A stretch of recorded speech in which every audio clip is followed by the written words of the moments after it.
All right, good evening. We're going to have the invocation led by Preacher Jeff Pritchard from Stark Lake Baptist. Then we'll have the roll call and Pledge of Allegiance. Let's do the invocation, and then we'll have the Pledge of Allegiance. He's from Stark Lake Baptist. Thank you very much for the opportunity to open. I see your new facility. You should all be very, very proud. The Bible says that God looked at some things and he looked at it and he said it was good.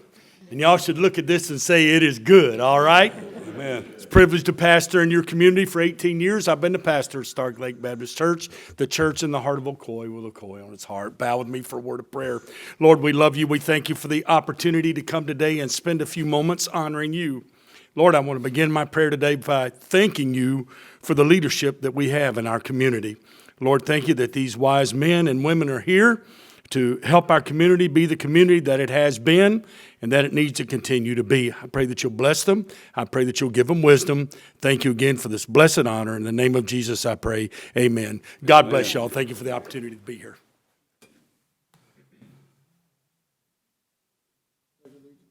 To the flag of the United States of America, to the republic which stands, one nation, under God, indivisible, with justice and justice for all. It's hot. Man, I'm hot. Commissioner Brinson? Here. Commissioner Wilson? Here. Mayor Johnson? Here. Commissioner Firstner? Here. Commissioner Oliver? Here. All right, presentations and proclamations. We've got one for proclamation for September 2022, the 9/11 remembrance.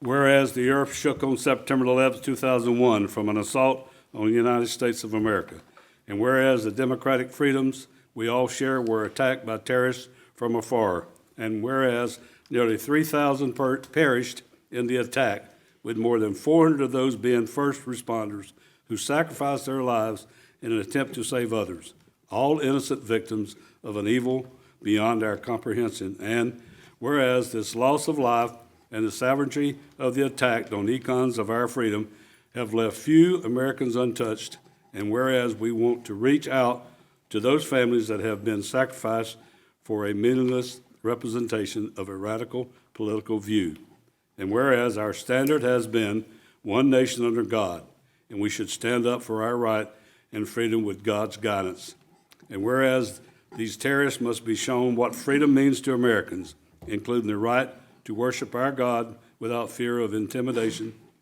And whereas, in memory of those we lost on this tragic day, we pray to never see a day like this again, and know the American spirit can never be broken, and the unbreakable spirit lives on today in the courage of the first responders who safeguard our city each day, and the patriotism that lives on in the citizens of our great community.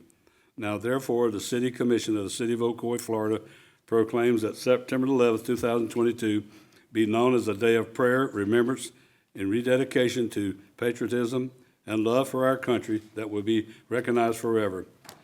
Is this one they're going to, the police and the fire going to take? Can the police and fire representatives come up front? The police auxiliary? Yeah, I call it police auxiliary. I call it police auxiliary.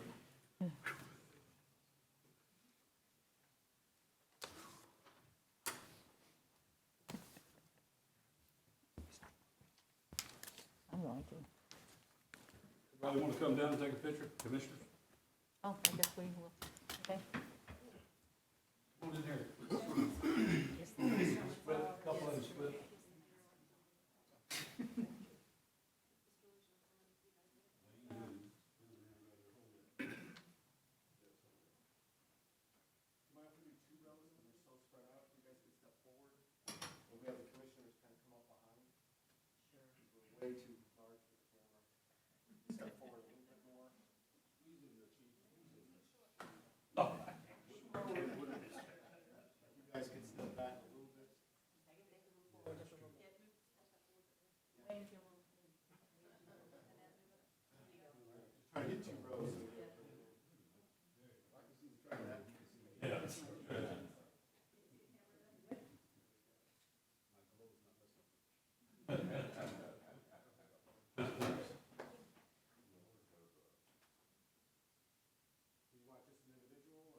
Yeah, let's let that group get theirs.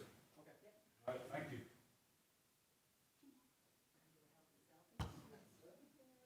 Do a healthy selfie. Just the person I was looking for. No. Oh, I'm sorry.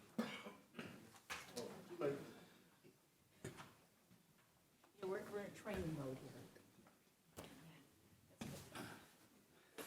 Scott asked me if we're getting up now. I think we are. All right. Got another one I want to read. Proclamation. I'm gonna let you read this. You're on the board out there. Oh, okay. It's the I hope I don't make mistakes. West Orange Healthy Selfie Day. We have a Oh, young lady, yes, we do. sitting right over here to receive it. Okay, proclamation. Whereas Healthy West Orange inspires healthy behaviors and provides resources to help residents make better lifestyle choices. And whereas Healthy West Orange champions healthy programs that deliver health and wellness activities. And whereas Healthy West Orange unites health-minded organizations for whom a healthy community provides meaningful benefits. And whereas Healthy West Orange advocates for healthy community decisions and encourages local leaders to keep their community's health and wellness a top priority. And whereas Healthy West Orange declares the third Friday in September as the annual West Orange Healthy Selfie Day. Therefore, it is with great pleasure and privilege that the mayor of our city of Ocoee declares Friday, September 16th, 2022, as West Orange Healthy Selfie Day. And in celebration of the 6th anniversary of Healthy Selfie, I urge all citizens to join in supporting this initiative. Signed by our mayor, Rusty Johnson. You want to go down and get a picture with him? Oh, sure. Would that come up and get a picture? Go with Healthy Selfie? We can stand up back here. Okay. I'll let you go get a picture with her. I'll get a Oh, healthy she's selfie. got it. Oh, You guys have some shirts if you want to hold them up in the background when we take a picture. We'll do that. We'll do that. Since it is a selfie, you have to hold the camera. is that, well, then you're gonna get a terrible picture.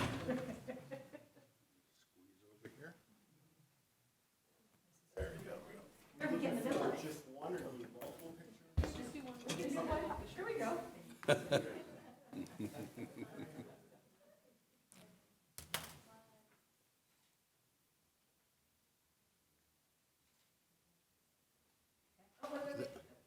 didn't know if anyone else want to swap out or more than just one.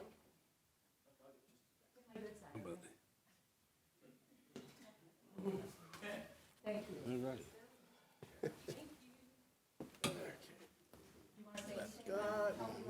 There's Richard. Mayor, Who's yours? is it okay if she says something about healthy, about? Yeah. I will not take too much of your time, thank you. There's a, excuse me, there's public. I don't want the mic.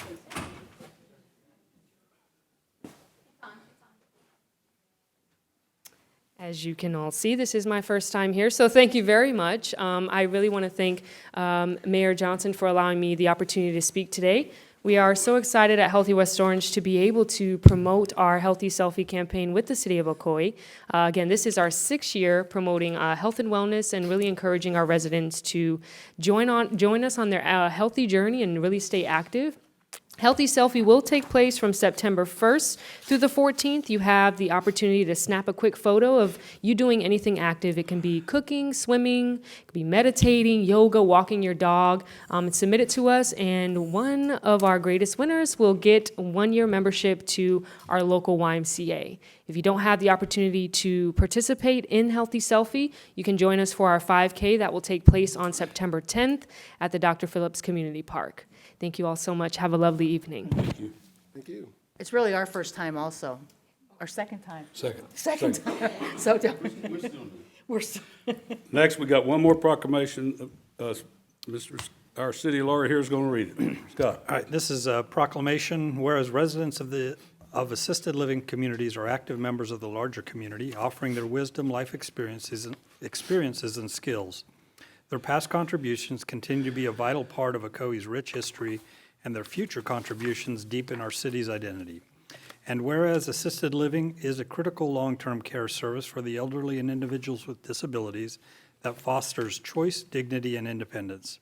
Assisted living communities are committed to excellence, innovation, and the advancement of personal-centered care. Whereas the National Center of Assisted Living created National Assisted Living Week in 1995 to honor the contributions of assisted living communities in providing long-term care to America's seniors and individuals with disabilities. And whereas the theme of the National Assisted Living Week 2022 is Joyful Moments. And whereas during this special week, assisted living communities across the country are encouraged to organize activities and events which celebrate the deep connections between dedicated staff members.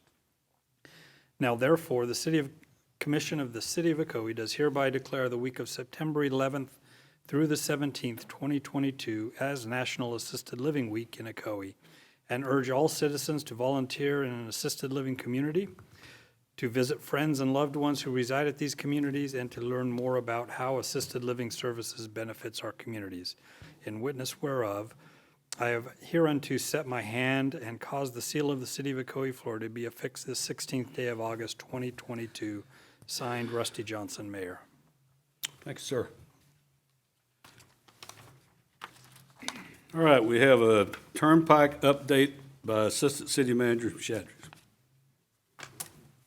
Thank you, Mayor and members of the City Commission. I'm Craig Shadrick, the Assistant City Manager, and if you will bear with me, I was trained on this.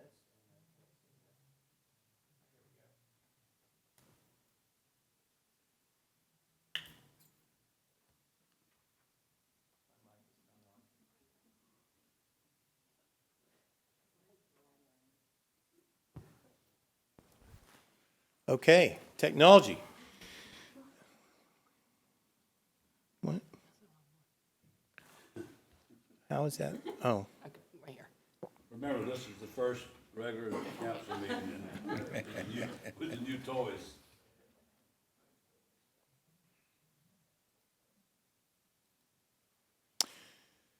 So, I haven't presented a lot lately to you, but I like to think fondly on most of my presentations, and this unfortunately is not going to be a fond presentation.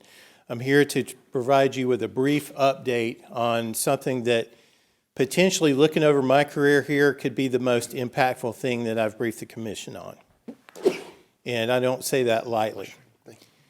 And when the Turnpike Authority presented to the commission back on June 7th, I had a sinking feeling, even though they told the commission that they were going to be working with us and they were going to put the project alternative analysis on hold for the time being and try to work on some alternatives. But unfortunately, that's not what happened. So I'm going to give you a briefing on that tonight. This is the first of many briefings as this story unfolds.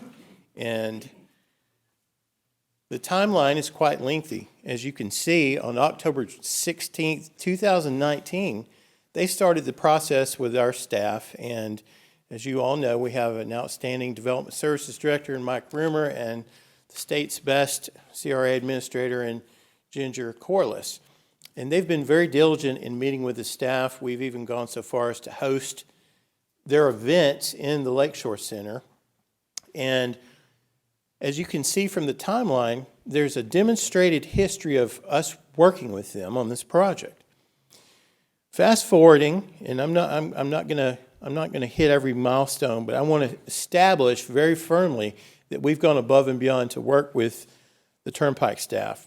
Now, this one is important, two dates in particular. June 7th, they represented to the commission that they were going to put the alternative that had an impact on Ocoee on hold.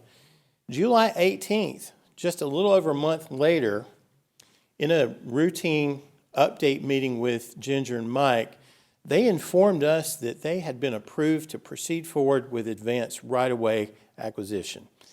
That's a very serious milestone that I want you guys to think about very hard because it's going to have an impact if we are not able to act on it and have some sway with the process.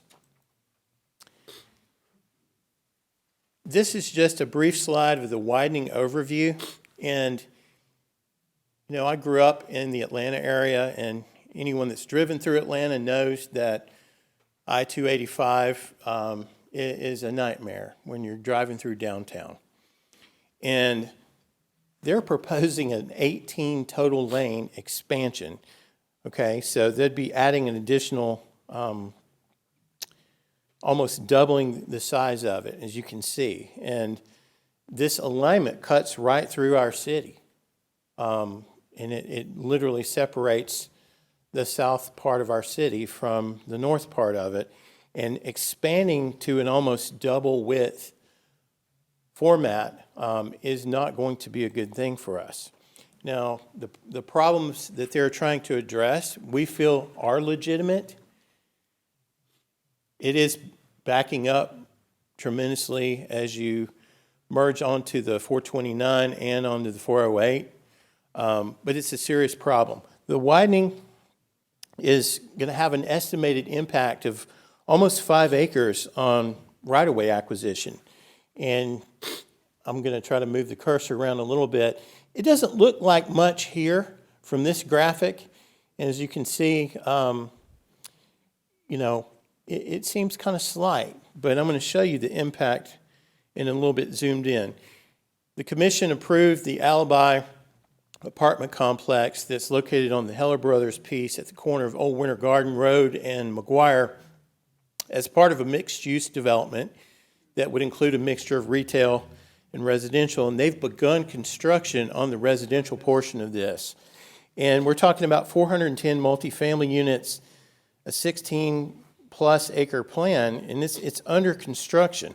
I want to direct your attention to the setback line here, because as you can see, with it overlaid on the plan, it's going to pretty much derail the entire project because they can't redesign for the density they need and accommodate that right-of-way footprint. So there's a couple options there. Neither of them are great. Option one would be acquire a portion of the Alibi for mainline widening only. It's going to involve multiple owners, multiple parcels, impacts to other projects. And then the option two is probably the worst, and it would result in them acquiring the entire site. And I want to hammer home again, it's under construction. Okay, the other project that is of an immediate need to identify is the Regency, and it's actually going into target area 1 of the CRA. And I brought a copy just as a prop of our CRA Target Area Special Development Plan, which the Commission adopted in 2010 after we spent years master planning and creating a form-based code to allow developers to go straight to site plan. We won an APA, American Planning Association award for this, and it set the vision for how our CRA remaining greenfield development areas would develop. And it's resulted in some really good things.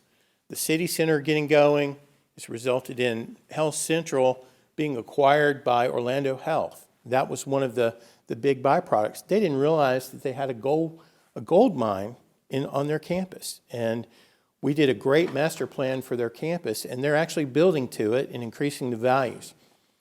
So the Regency is located at the corner of Old Winter Garden and McGuire on the other side from, from where the Alibi apartments are. And as you can see, which the commission has already approved their preliminary site plan as well, you're talking about cutting a swath through there that makes the project unfeasible. Again, almost 17 acres, 450 multifamily units, and 7,000 square feet of commercial in a walkable setting. And this is just phase one. I'll show you phase two in a moment.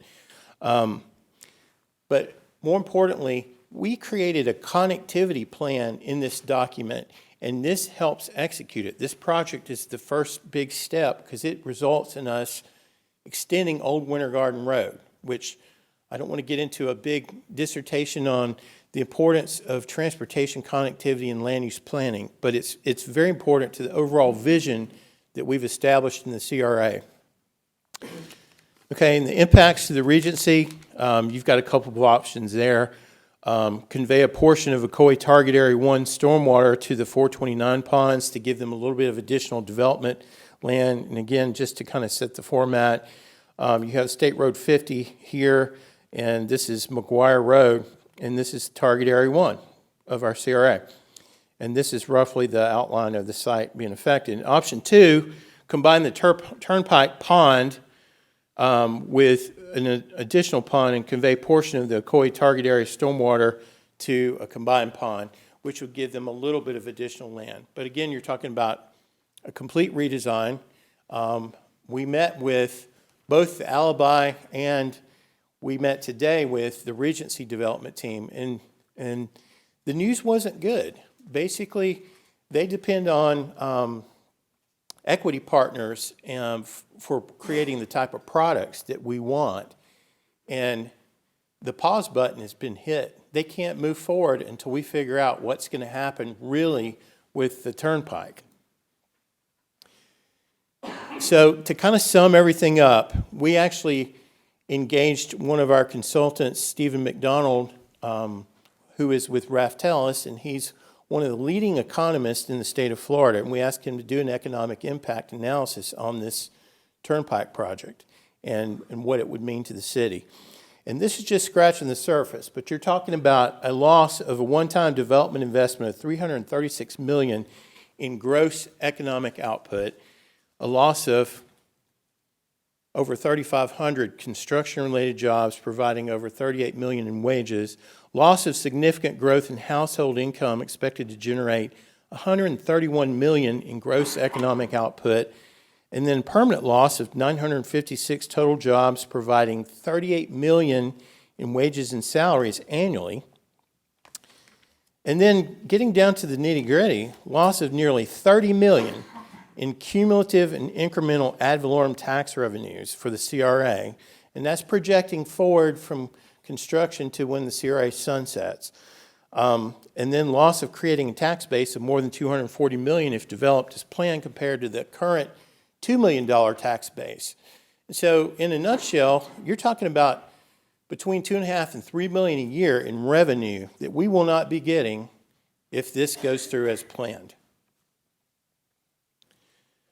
So we're going to lose if we don't make some changes here. We're going to lose the ability to realize the development form envisioned by our citizens, by the commission for the CRA. We're going to lose the ability to enhance local transportation, including the extension of Old Winter Garden Road. And this is the diagram from the overlay document that I just showed you, showing the network, and it has an extension of Old Winter Garden Road through the site, which actually takes trips off of 50. It generates a lot better trip capture, and that moves cars more efficiently through our city. And these are the renderings for the Alibi and Regency Phase 1, but I want to show you, these are the updated renderings for the Regency, and this is a product that we've been waiting years to see someone get all the way to the goal line with.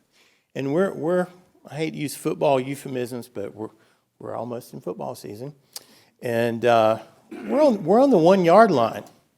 And we've got an indefinite timeout right now. So we wanted to make the commission aware tonight. And I'll tell you that we have, like I said, we've met with both developers who are affected. We will be meeting with Turnpike staff on Tuesday. We hope to get information from those meetings and some follow-ups with the developers because they're meeting individually with the Turnpike staff also so that we can calculate our next move. And the reason I'm saying that is we've received some mixed information. Their staff came in and told our development director and CRA administrator that they're approved to begin with advanced acquisition. Normally, higher-up staff from an agency don't come say that unless someone approved them or authorized them. And we're talking about they're going to have to spend almost $1 billion to acquire those projects.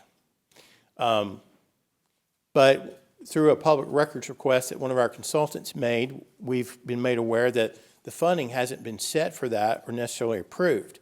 So we're going to wait to see what cards they play with us at the table, and we're going to wait. They have meetings with the two developers affected on Thursday, and we're going to kind of huddle up and then formulate the next plan. So this is just a briefing tonight. We're not asking for you to give us direction. We'll be sending staff-level letters to the appropriate agencies about this, but we will be coming back to you and asking for some actions. This is something that will become a regular fixture until we have a more clearly defined path about moving forward. But make no mistake about it, this is a very serious thing. We recognize that the Turnpike needs to have an alternative that will effectively alleviate some of the problems they have with merging onto the 429 and 408.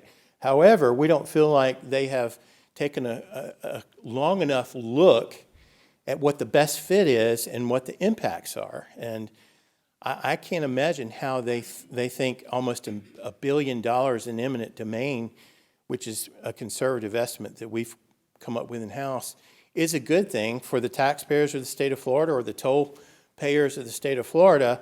But for Ocoee, it's a major hit. It's a major hit to our vision. It will effectively further divide our southern part of our city from the north. And, you know, in closing, myself and other members of this staff have spent lots of trips at the ICSC promoting our CRA plan, working with developers to come up with a plan that the community can uphold and represents the type of amenities that our citizens want to see. And this takes away a lot of that. And lastly, it takes away revenue that we need to operate in order to lower our millage rates. So it's a big deal. We'll be back to you. But I wanted you to be aware that this is going on, and we will thank you in advance for your support moving forward. Thank you.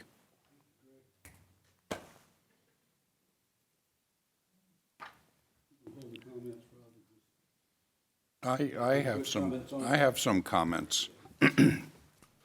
As the city's representative on the Municipal Advisory Committee to the Metro Plan Orlando Board, I brought this up and I expressed our concern and objections, and I got a lot of nods and smiles, and that was about it. I don't think Metro Plan was even aware, you know, that I stated that.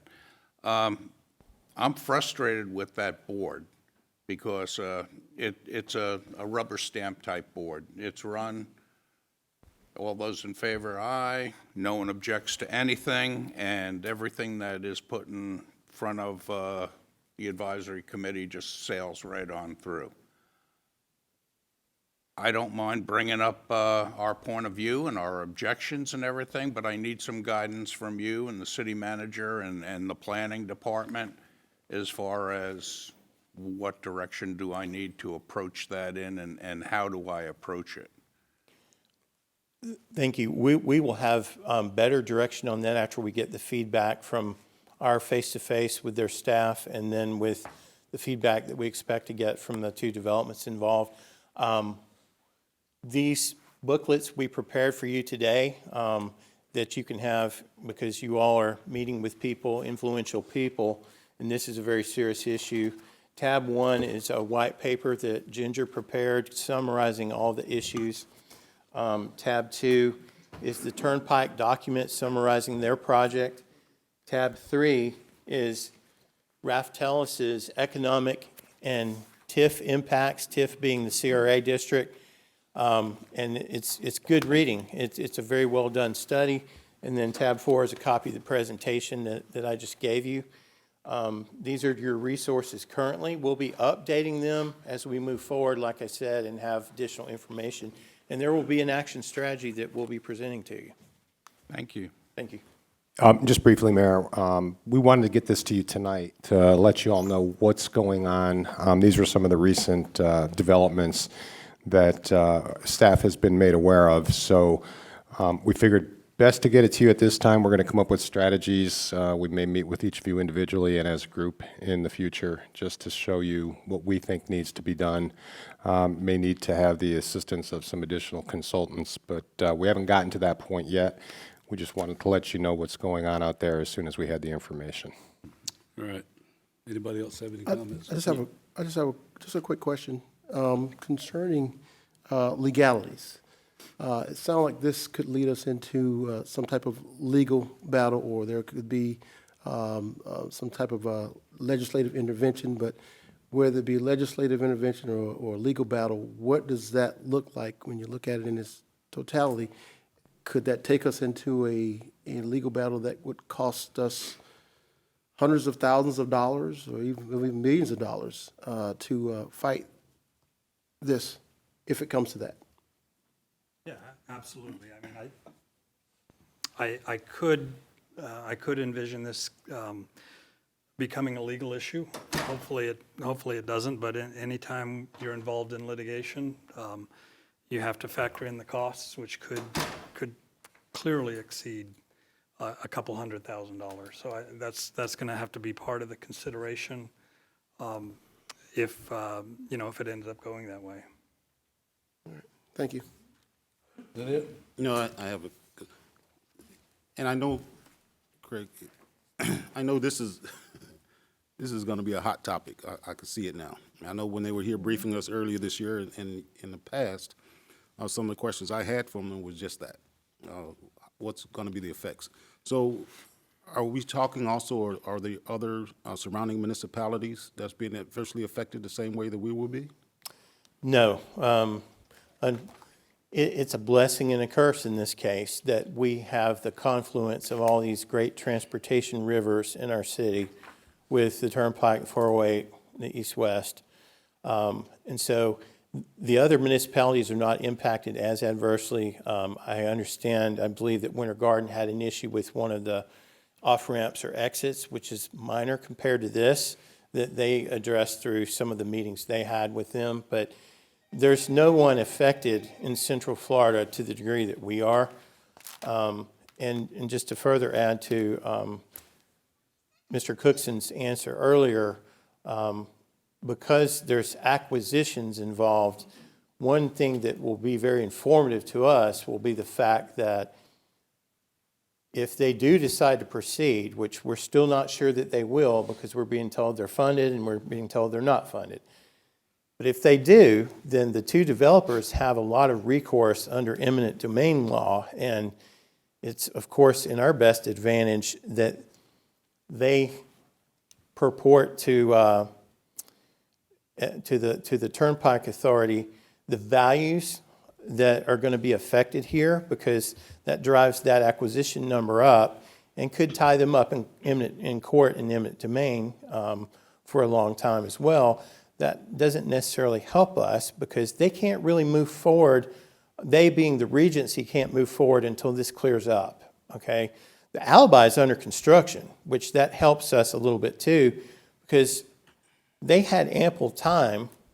This study has been going on for a very long time before they even started meeting with us in 2019.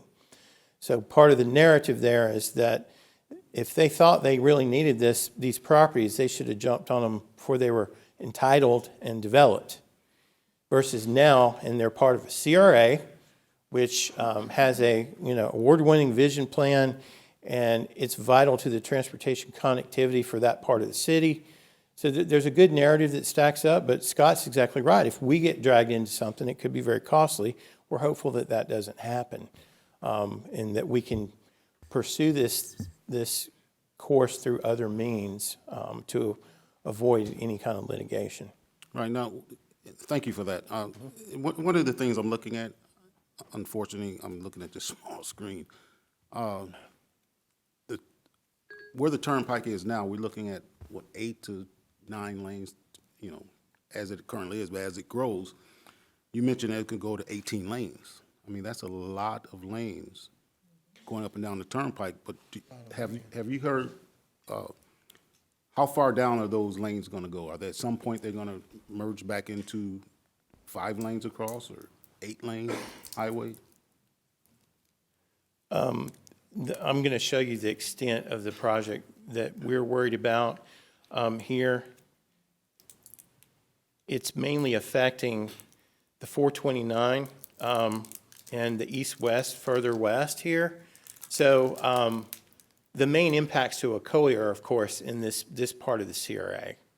So it's not going to have the same level of impact elsewhere. As you can see, and it is a tiny little screen, but on these screens, the extent of the segment affected it's a pretty good little stretch for our city. But it's not going to impact it anywhere else to this degree. Although, Orange County is a partner in the CRA. CRA includes funds from the county and the city as well. So we'll be having some discussions with county staff about this, and as we get all of the facts in from these meetings that I briefed you about. Okay, and so the CRA sunsets when? Do we know that? Ginger here? Come on up, Ginger. 36. Commissioner Brinson, I did want to state, a big part of the deal Craig is trying to raise is there's 4 dedicated lanes just through Ocoee to get from the 408 to the 429.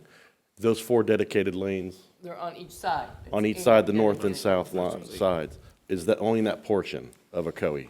That's where you get the full lane width that Craig's talking about. Yeah, it essentially almost doubles in size through Ocoee.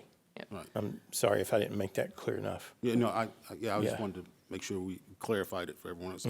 And we do sunset in 2036, but we have the option by working with the county to extend it 10 additional years.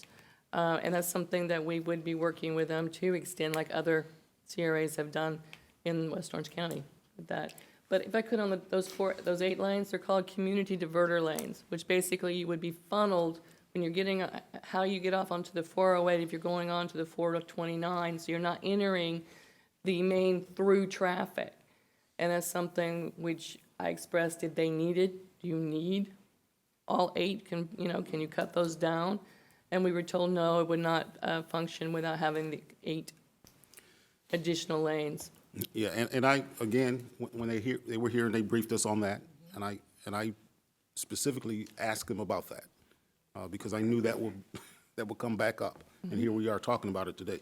I would like to be part of that meeting, especially as the president of the CRA, whether it's in person or virtually on Tuesday, because this is, we want to make sure that I get the information, so when I start knocking on people's doors, ranting and raving, I can do it straight from the horse's mouth. So that's important to me, because there's a lot of revenue that's going to be, potentially lost for the city, as well as ad valorem taxes and everything else. So I don't know what the litigation would be, or our legal recourse, because it's the Turnpike. They may just say, okay, whatever, see you in court. Or they can say, okay, let's work together and come up with a better solution pathway forward. They have still, from a staff perspective, where we're just dealing with basically project management staff, from staff to staff, keep saying they want to work with us, especially those in the environmental. But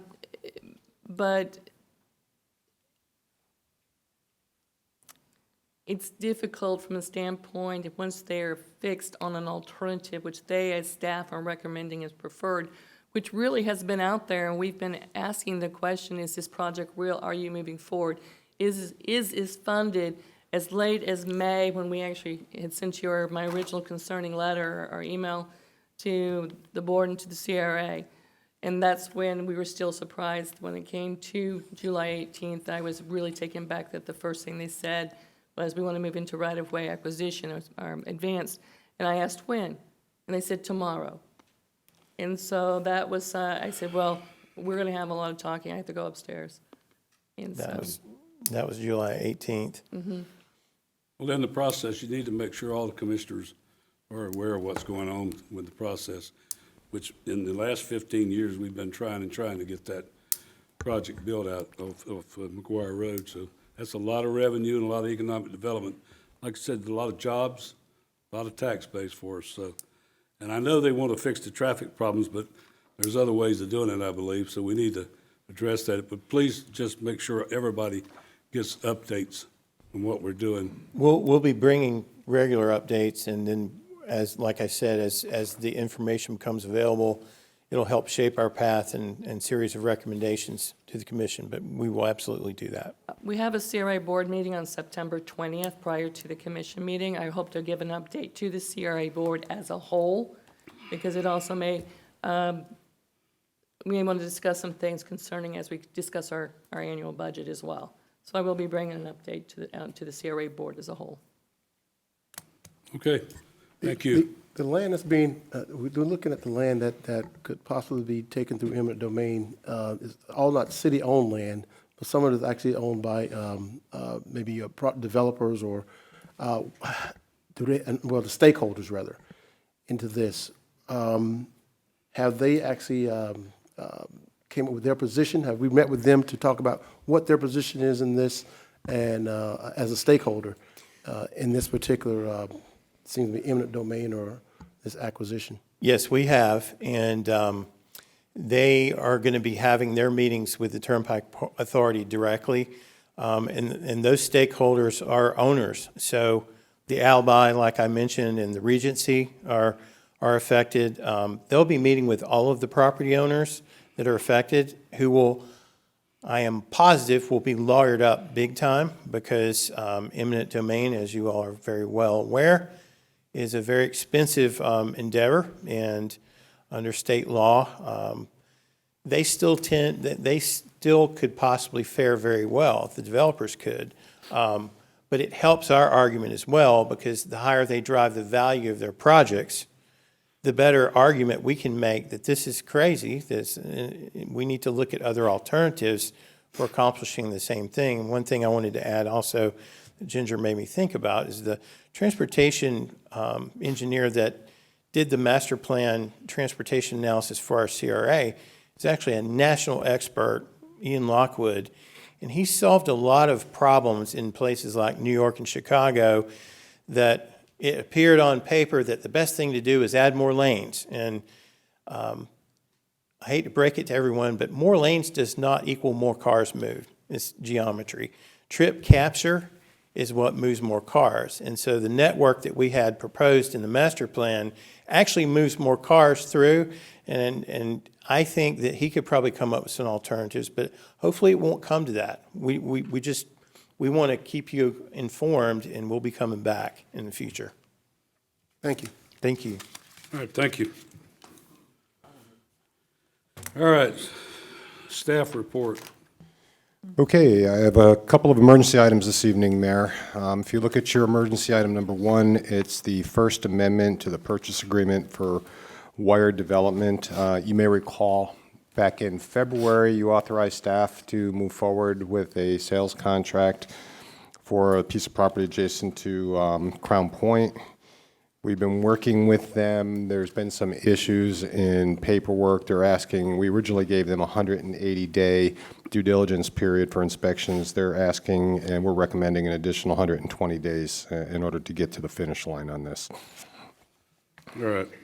Does anybody need any discussion on this? What we need is a First Amendment to the agreement to purchase and sale. What'd you say, 120? 120 days, there's no costs involved or anything. Okay. May I make a motion on that? Need a motion. I'll make a motion that we approve this First Amendment for the extension of due diligence period only. Motion made by Commissioner Brinson. Do I hear a second? Second. Seconded by Commissioner Wilson. No more discussion, we'll vote. Now, do we use this, Now, this is a whole new thing. we use the wall or the, huh? No. What does it show? Yeah, where's it? Does it show in it? Ooh, fancy. How about that? Oh, now we see here. Okay, that was nice. Okay, emergency item number 2, waiving of procurement method requirements for emergency projects. We are at the end of the fiscal year. We have a few projects we're trying to get wrapped up. We have, one of them is a Health Central water meter that we need to replace. We also have an 8-inch force main on Palm Drive. And Utilities wants to repair 17 areas where we've done emergency concrete, we've done emergency repairs and have disturbed the concrete there.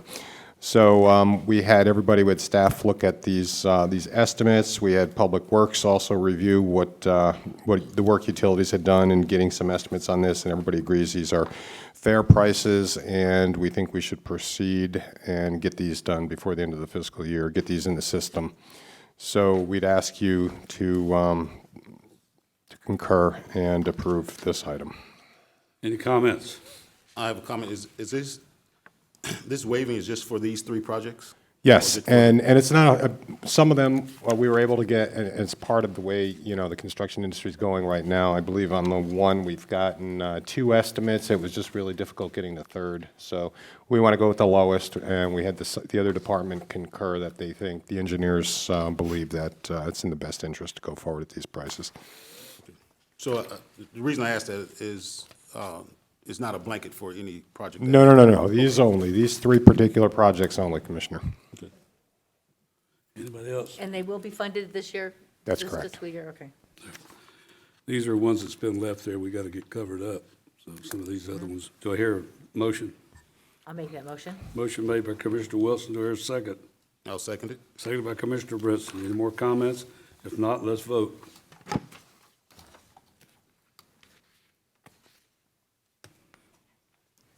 I tried to vote no, and it shocked me. I got a shock. I tried to vote no, and it shocked me. Just try to keep you awake. That's just on the no button. Just on the no. All right. Last thing I had, Mayor, I know some of you asked me about the ribbon cutting ceremony and the open house for City Hall. We've been trying to get this done. There's a couple of different issues, making sure all the correct staff are here. We have certain giveaways and certain things that we want to make sure that we have on hand for that. We have come up with a couple of different options, daytime and evening. So if I present these options to you now, if you could let us know, we could go ahead and move forward to a planning. So one of the first ones we have is September 8th at 9 to 11 in the morning. What day is that on, Rob? September 8th, 9 to 11 in the morning. That's a Thursday. And then Monday, September 19th, 9 a.m. to 11 a.m. in the morning. Oh, man, September, that's a Monday. That's a Monday, yeah. 9/19 The 19th, at, tell me again the hours. 9 a.m. to 11 a.m. I'm glad I retired.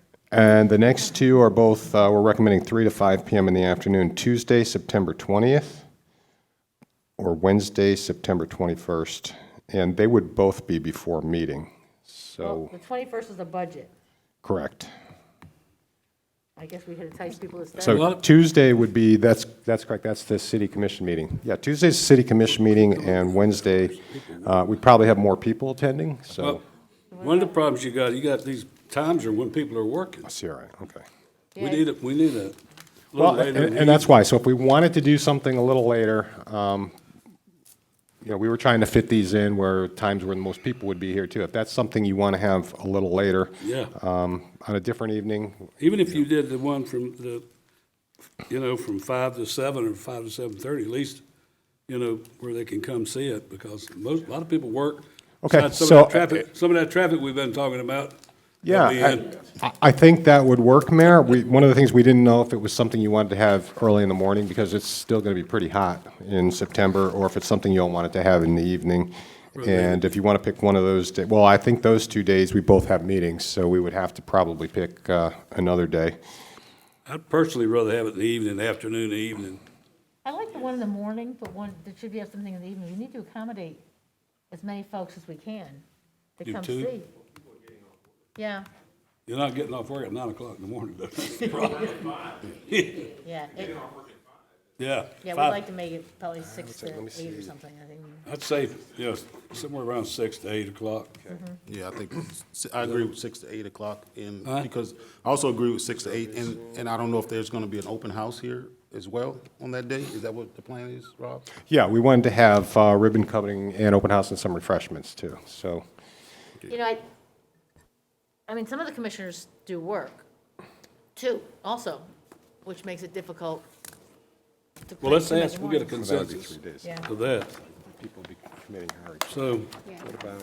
what date in September would be that if we wanted to do it 6 to 8? Like on what about Thursday the 15th? First. No, that's not, that's our budget meeting. 15th? September 15th is a Oh, budget Yeah, meeting. you're right, about the 8th. The 8th is, no, we don't have, we don't have anything, but I don't know about anybody else, but September the 8th. September 8th looks like should be a good day. It's pretty open. We don't have any meetings. Nothing's going is that on. good with, Mr. Okay, Branson? so you're saying at what time? Was it 5 or 6 you wanted to do that? I'd say 5:30 to 8. It gives, you can get it going and move it, finish up at 8 Okay, o'clock. and everyone would be available that day?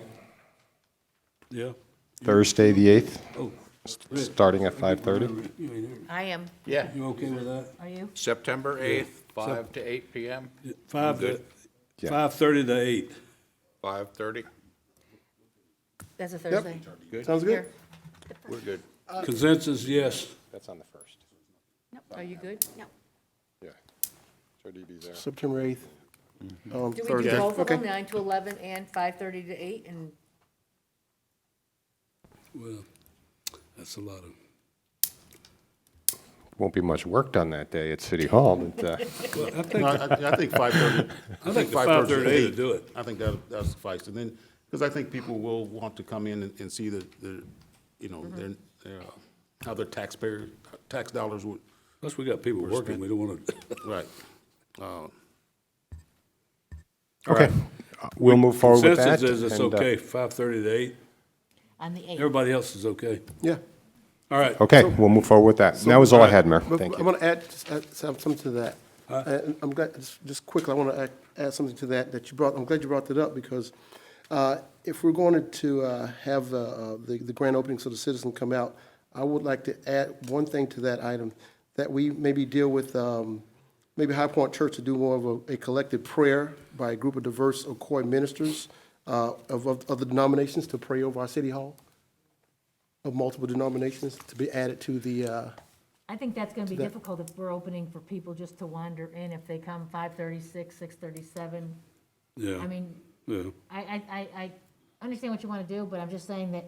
I don't think it's wander something in- that'll take that long. I think it'd be No, I'm added not to saying you're taking the, it wrong, it's just that allowing people to wander in as they find they can. I don't know, I just have, if they want to just wander, or they come at 6:30, 7 o'clock, it's just very, We can have a. I mean, we can have a- pray before all of our meetings. We can so have I- a, we I can don't- have somebody pray. We Yeah, just don't yeah. need to. I mean, if they could do Yeah. just maybe one collective prayer where you just have all those denominations that come together and just pray over our city hall. So again, if you don't want to Start at participate, 5:30? they don't have to, but at least set aside some time that they can come. We have a diverse group of chaplains in our city from the police department. They then can just start actually at bring like those 5:30 guys. for that. Yes. And then come, open yeah, it they up. can do it in the front of City Hall or Okay, behind no. City Hall, so I was kinda I just like looking to add that to the actual, to be a part of this event. I was looking more as a program, but no, like, just Yeah, starting at just 5:30. have prayers. Yeah. Oh, yeah. No, I have no problem. I do know that the band director from Ocoee High School is supposed to have a little group here play for us, Mr. That'd be Hendricks. very nice. That'd Yeah. be real nice. So, Yeah. all right. Everybody, 5:30 to 8 on the 8th of September on Thursday. All right. That's it, Rob? Yeah, that's all I had, All Mayor. right, public comments. I have no forms at this time. All right, consent agenda. I'll make a motion to approve. I want to have questions on 9 and 12. Hold on, 6. It's amazing. 6, 9, 12. well, 12's not in that. Okay. 12's not in that group. Well, That's a public hearing. Do you want me to make a First motion reading. to I mean, approve the rest, So now, or do it we're all gonna, full? all right, we're gonna make the motion to do. Okay. Motion is to approve 1, 2, 3, 4, 5, 7, 8, 10, and 11. That's my motion. You made the motion, Commissioner Wilson. Who seconds it? I'll second it. Seconded by Commissioner Oliver. All right, let's vote for those. All right, the motion carries unanimously. Now we're going to go back to Commissioner Brinson. Item 6. Item 6 is I'm sorry, for item 6 is a really quick question. It mentions something regarding a 51% letter. I'm not sure what that is.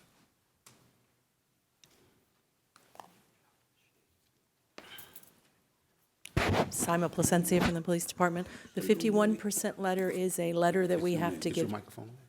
It looks like it's on. Yes. I'll get closer. So the 51% letter is a letter we have to present to the county. This grant is done through Orange County.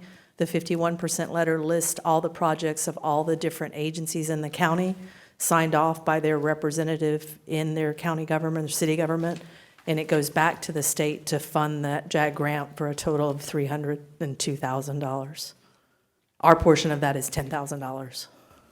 Our portion of the grant money coming in is $10,000. $10,000, correct. Yeah, and because I read that part, I just don't know why it's called the 51%. Because I didn't know if we had to provide 51% of, or 49% of funding and matching, or what? It's a requirement for the state, for the county to give the state to show that we're using all those projects in a certain manner. I'm not quite sure why they call it a 51% letter, but it is a letter that details all the projects for every municipality and Orange County and Orlando, what they're going to spend their money on. Okay. Okay, I need some more research on that because I'm still not clear Do you have the letter? as to what that Do means. you have it? Do you have, the letter is, it should be attached to your package? Well, I've seen the letter. I don't understand it. It's a program requirement from the Right. state to the county. Okay. So because we're the recipient of the grant through the county, we have to go back and give them this letter for the county to give it to the state people to say that we're actually funding the grants and these are the projects that Okay. are going to be used with that $302,000. Okay, I'll dig deeper into that. Okay, thank you, Chief. Next one's gonna be on, Are you through with that one? yes. All right, just do number You wanna- 9. Yes, 9.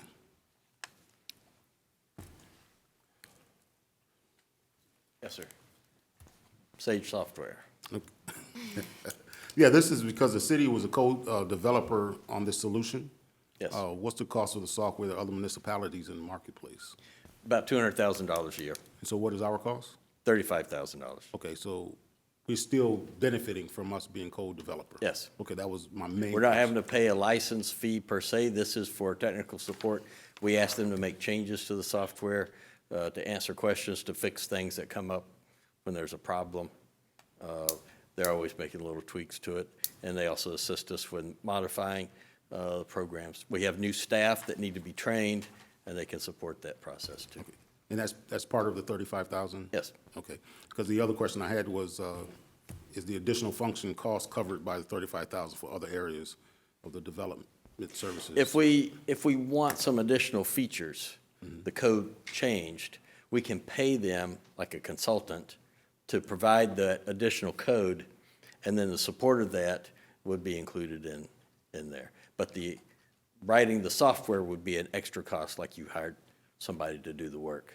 Okay. We did that, for example, with the business taxes. We paid them some money up front, and now that is part of the program. They're able to sell that to other jurisdictions because now it's a new feature. And so that's why we don't have a continuing fee, because they have the opportunity to market. Okay. Does the city of Ocoee benefit from the sale if they sell it to other municipalities? Only Being to the we're extent co- that it holds down our cost, that we're not the only people paying for the staff that maintains the software. Okay, all right, thank you, Director. That's it? That's it. Can you give me a motion for, Yep, I'll make a motion that we approve items 6 and 9. all right, motion made by Commissioner Brinson for 6 and 9. Do I hear a second? Second. Seconded by Commissioner Ferguson. No more comments? Let's vote.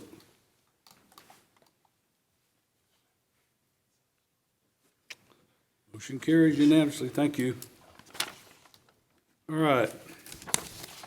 Now we'll go to item 12, first reading of ordinances. First reading of ordinance for Isaac Mauka property, 2199 West Road, annexation, small-scale comprehensive plan, future land use map amendment, and rezoning projects. This will be brought back for a public comment on, where's the date? Oops. August 4th. August, what is it? No, advertised I didn't have it.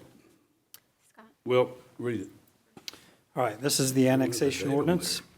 An ordinance of the City of Ocoee, Florida, annexing into the corporate limits of the City of Ocoee, Florida, certain real properties containing approximately 5.03 acres located south and west of Desert Candle Drive, east of the West Orange Trail and north of West Road in unimproved right-of-way, approximately 200 feet north of State Road 429, finding said annexation to be consistent with the Ocoee Comprehensive Plan, the Ocoee City Code, and the Joint Planning Area Agreement, providing for and authorizing the updating of official city maps, providing direction to the city clerk, providing for severability, repealing inconsistent ordinances, and providing for an effective date.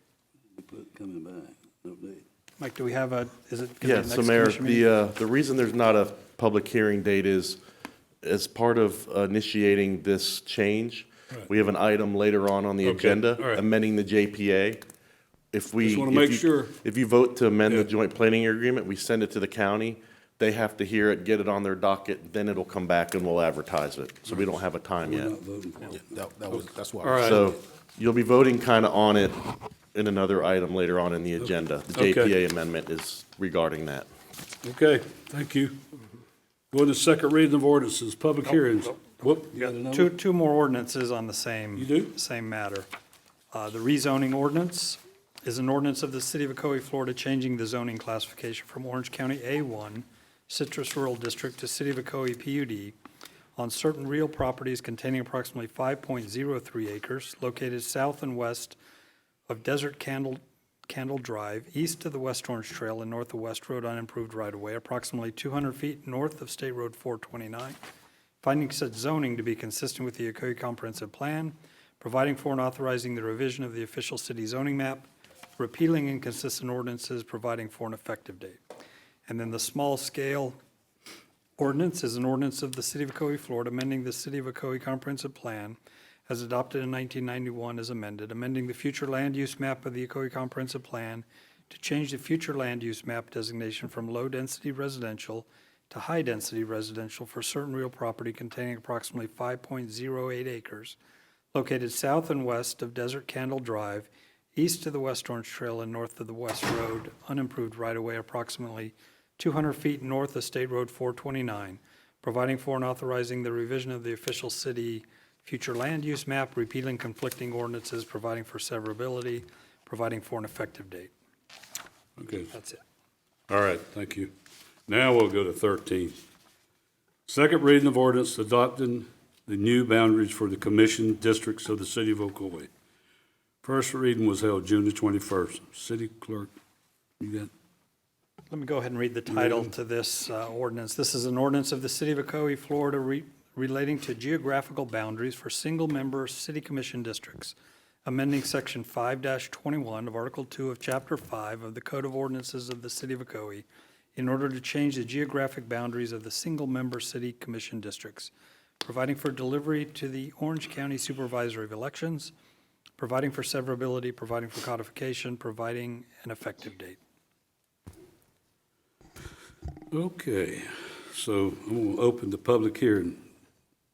Anybody in the public have any comments pertaining to the second ordinance for adopting the new boundaries for the commission districts for the city of Ocoee?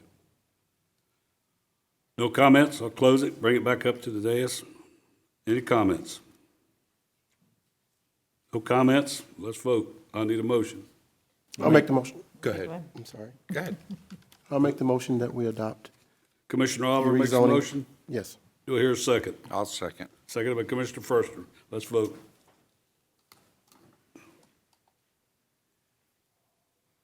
Motion carries unanimously.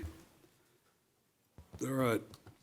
Go to item 14, second reading of ordinance for Land Development Code, amendment to Article 6, Section 6-14C, Article 5, and Article 8 to consolidate the sign code.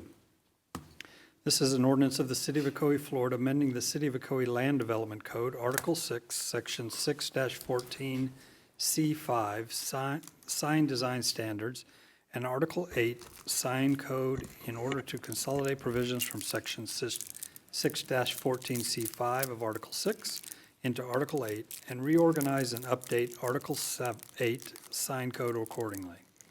providing for codification, providing for conflict, providing for severability, providing an effective date. Staff report. Yeah, I'm waiting. She's standing up there. Our zoning manager Whitfield will give us some descriptions here. Yes, sir. Good evening, Mr. Mayor, commissioners, audience members. As our city attorney mentioned, this is an amendment to the city's sign code. And basically, the premise for this is to, there's a need to consolidate our sign code into a single code. The current sign code is in Article 8, and that was established in 1970, and then it was repealed and replaced in its entirety in 1988 to the Article 8 version that we see now in Muni Code. The remainder of Article 8, sections 8-7 and 8 through 8-11 were adopted in 1995. The other provision in the sign code that the city has relative to signs is in Article 6, Section 6-14. So in 1999, the city adopted that ordinance that developed new standards for commercial and industrial projects in general throughout the city. And as part of that ordinance for commercial and industrial standards, it also adopted sign provisions. The provisions in 6-14 contain some more restrictive codes than what's in Article 8, and also some less restrictive provisions than in Article 8. So since the 1999 provision supersedes the 1988 and 1995 provisions, we're moving everything from 6 into 8 and repealing anything that was changed based on Ordinance 99-23. So in summary, we're going to strike everything that's in 6-14. We're going to incorporate those standards into Article 8. We're going to update 8 to be based on the sign type as opposed to zoning districts. No new regulations are being proposed. We are introducing a new opportunity for greater signage flexibility for shopping centers through a development agreement. So the recommendation is that the City Commission approve the ordinance to consolidate the sign standards from Article 6 into Article 8 and to update Article 8 accordingly. Thank you. Thank you. All right, I'm going to open it into the public. Anybody in the public have any comments pertaining to this article? Second reading of ordinance for land development. Go ahead. All right, nobody has any comments, I'll bring it back to dais. Any discussion? If not, I need a motion. I'll make that motion to approve. Sorry, it was just a lot to deal with in one little item. All right, I'll second it. motion made by Commissioner Wilson, seconded by Commissioner Brinson. Any more comments? Let's vote. Motion carries unanimously. All right, item 15, second reading of ordinance for land development code. Amendment to Article 5, Section 5-4-1 to clarify fence requirements for corner lots and lots with multiple street frontage. Zoning Manager Whitfield. Thank you. So this amendment is relative to fence requirements for corner lots and lots with multiple street frontages. Article 5, Section 5-4-1 is the city's current fence code, and this slide provides a summary. So basically, fences right now have a max height of 6 feet. Those are usually along the side and rear yards. Fences in the front yards or front of the front building line are limited to 4 feet with 50% opacity. If you wanted to do a 6-foot fence in your front yard, it would have to be at the building line, the building front line. Corner lots are lots with 2 fronts, and it's based on adjacency. And the current code currently allows the side yard to be set back to 15 feet instead of whatever that zoning district requirement would be, up to 50% of the depth of the house. So that provision only applies to corner lots that are 2 lots adjoined at the end of a block. They're designed rear to rear, meaning that the main entry doors are facing the opposite directions, and there are no garages or main entry doorways exiting onto a side yard. The issues that we have been experiencing with the current code is that it doesn't speak to corner lots that are designed rear to side. So we have a rear facing south and a side facing west. Those provisions don't apply to, they're not clear for that type of design. And it also doesn't speak to corner lots that have multiple fronts, like lots with 3 fronts, or lots with that front has a road on the front side and a road on the back side. We've also been seeing changes in development patterns and a greater desire based on those development patterns for a greater side yard as their front yard. So one change that staff is proposing is to reduce the minimum front side yard, so that's your secondary side yard, from 15 feet to 5 feet, or if there is an easement and that easement, let's say, is 10 feet, then the reduction will be from 15 to 10, that easement line, whichever is greater. For clarification purposes, as I mentioned, the current code doesn't speak to the side to rear yard, so this is just to clarify in the ordinance that the front setback would still apply to those side rear designed lots. A change that staff is proposing are to deal with those lots that have 3 or more side streets, double frontage lots. So in this aerial, you'll see the red, green, and yellow properties that we've highlighted there. Some of those lots are considered corner lots, even though they are by themselves, one lot at the end of a block. Some of them have 3 fronts because they are adjacent to a right-of-way. Some of them, like I drew here in the blue lines, all of those are, like this is Montgomery, so those are rear, but they're actually a front.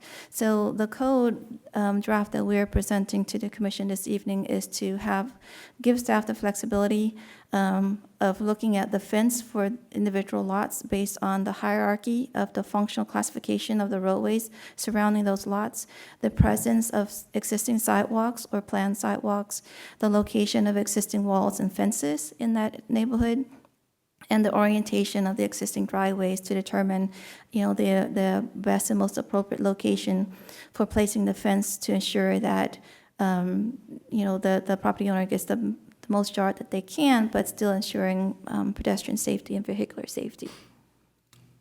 So with that, staff is recommending that the City Commission approve the proposed ordinance to amend Section 5-4.1 relative to fence requirements for corner lots and lots with multiple fronts. That's it. All right, thank you.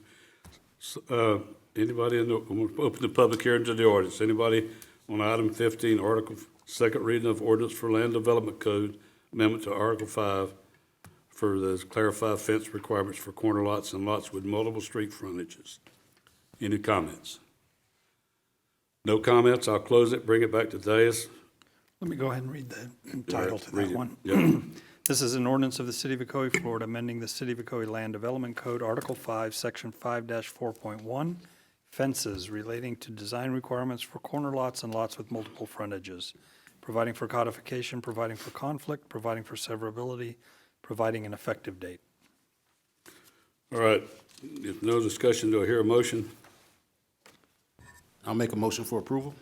Motion made, item 15 by Commissioner Brinson. Do I hear a second? Second. Seconded by Commissioner Forster. No more comments? Let's vote.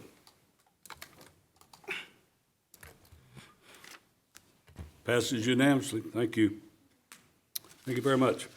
Public hearings on item number 16, public hearing and resolution to adopt the annual code enforcement abatement assessment resolution and to certify the fiscal year 2023 non-ad valorem assessment tax roll for abatement cost recovery.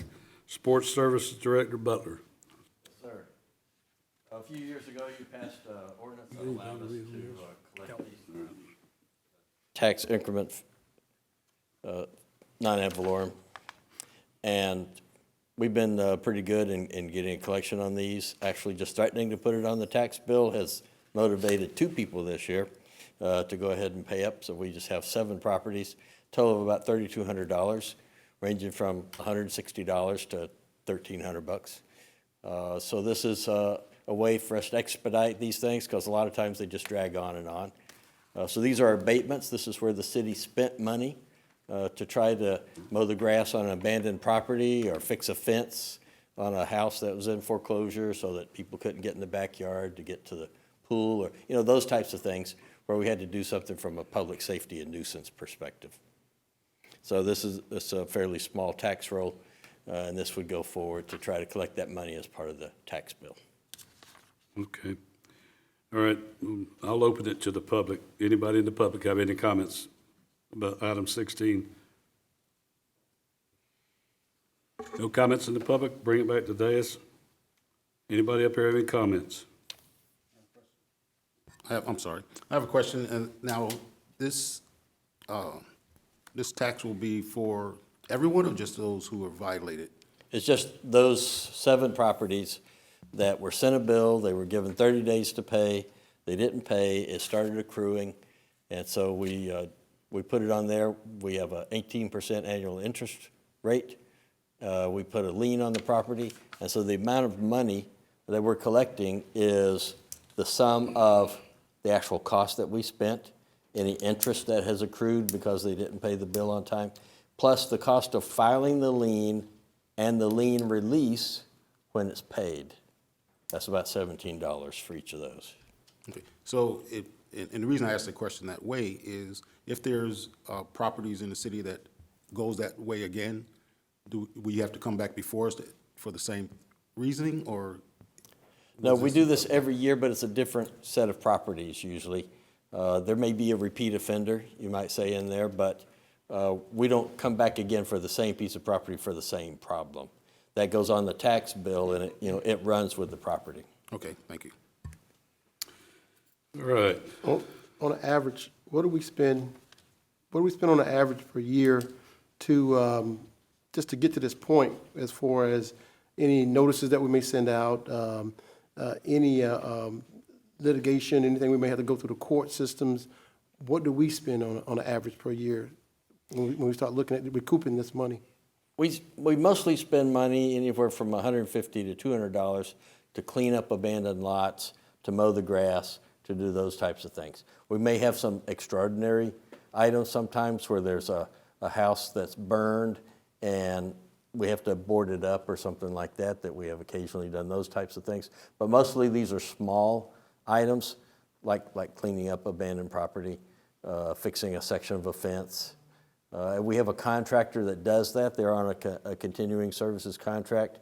And so we first go to the property owner and say, here's a problem, you need to fix it. And when they get a week or 10 days or something of that type, then we go through a process that acting for the city manager, where the city takes responsibility. It's a hazard, got to take care of it, and we go and do that and secure the property or do whatever's necessary. And typically it's a collection of small things, and eventually it's paid off. You know, that 18% interest rate and filing the notice of lien and things of that type. Sometimes it's absentee landowners, sometimes it's people that have inherited property, sometimes it's a bank that has gotten the property and just doesn't know about it. This is one of the reasons we have that foreclosure notification service that you adopted several years ago, where we go through a registration process to know how to contact these people. That's been helpful in reducing how many of these that we have, but we're still going to have 1 or 2 of these a month where, you know, the bill comes across my desk and I have to authorize the payment. But it's not a lot of money in any individual. So in 12 months, we may have, what, 6, 12, 24 properties that we go on average? It'd probably be closer to 24 to 30 properties. We can't mow occupied property. That's a code violation. If it's abandoned property, then we can go in there and do something, but we won't become a lawn mowing service for people who are occupying the property. So collectively, you're talking about maybe about $200 to $300 per property over 12 months. Okay. Usually because it's gotten bad. You know, you can't just go in there with a regular lawnmower and mow something that's got 3-foot high weeds on it. Plus you got to pick up the trash and things of that type that are in there before you go do that. Okay. Thank you. Any more comments? If not, I need a motion. I'll make the motion. Motion made by Our public hearing. motion. Oh, I'm sorry. Go ahead. I make the motion to adopt the public hearing resolution to adopt the annual code enforcement abatement assessment. The resolution and the certify the fiscal year 2023 non-ad valorem assessment and tax roll and abatement. Do I hear a second? I'll second it. Second, Commissioner Brinson. All right. Let's vote.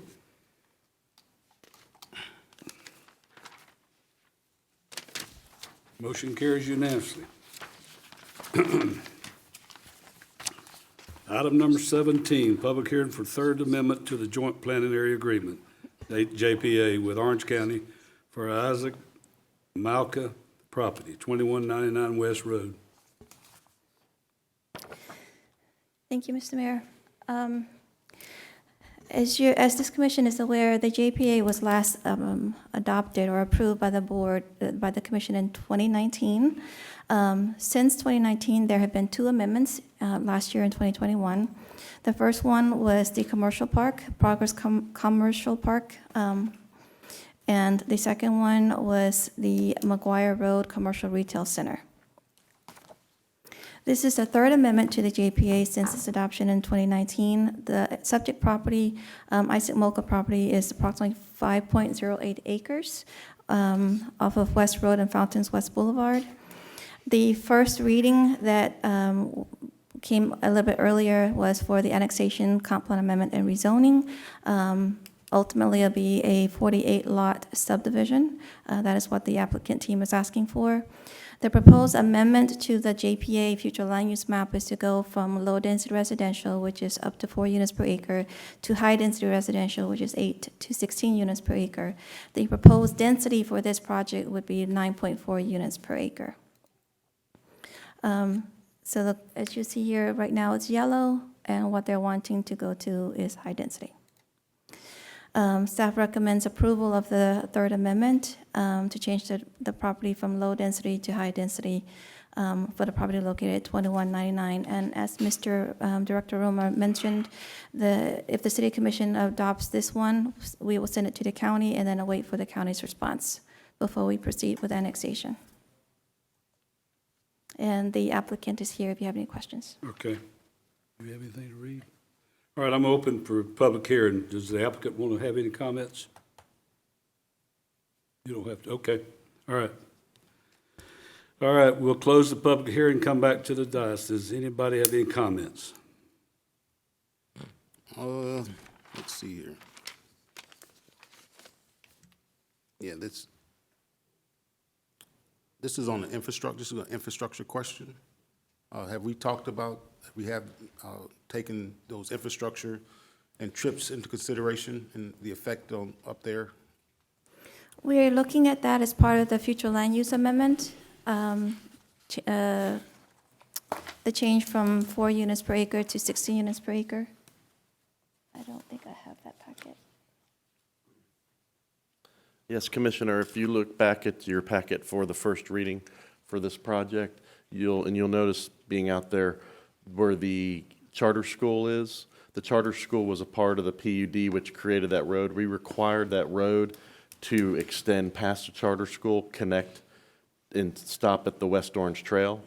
At such time as the eastern part of the trail developed, which the Greens at Forest Lake Townhome Development developed the bulk of that, they were not able to obtain this parcel. But we provided the public road infrastructure to get to these parcels so they could develop in the future, knowing that that was a possibility for development. And we took into account the trips. So for the infrastructure, the utilities is Orange County, so it's not city. Roads, transportation, a part of it is the city. Fountains West Boulevard, that internal road. Obviously, West Road is Orange County's. We have a provision that is a study for a future signal, and they pay a proportionate share of a future signal. So for instance, the Greens at Forest Lake, I think, paid $118,000 towards a future signal at such time as the county deems it's warranted. But that's what we took into account for transportation.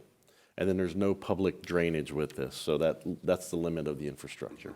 Okay, and thank you. And also, and this is, I don't know if the Chief Placencia is, it may be a question for you, but I know that the The the police department is almost 6 miles away from that development up there.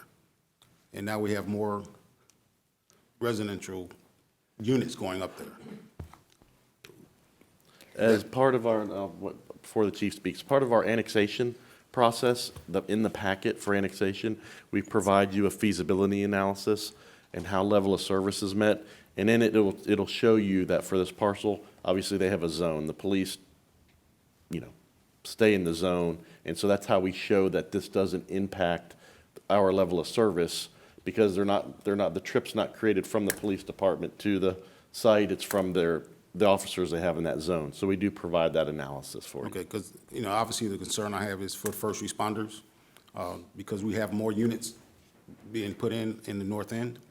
And so we want to make sure that we have proper enforcement, as well as response times from the fire, as well as the police. Yes, the Captain Nylander provided the response times in the feasibility analysis that's included in the first reading And at 5%. And we 5 also include minutes. fire, but you've also, so far in the budget process, you have provided an opportunity for another fire station in the budget so far. You, sir, are correct, sir. Okay, only questions I have. I just have one quick question. I think you mentioned it, just for clarification, Mike, you mentioned that there was plans for a light right there at the Wendy's? We The traffic expect light? in the future that would become a signalized intersection at such time as it meets, and you've dealt with the county on their criteria for a signal.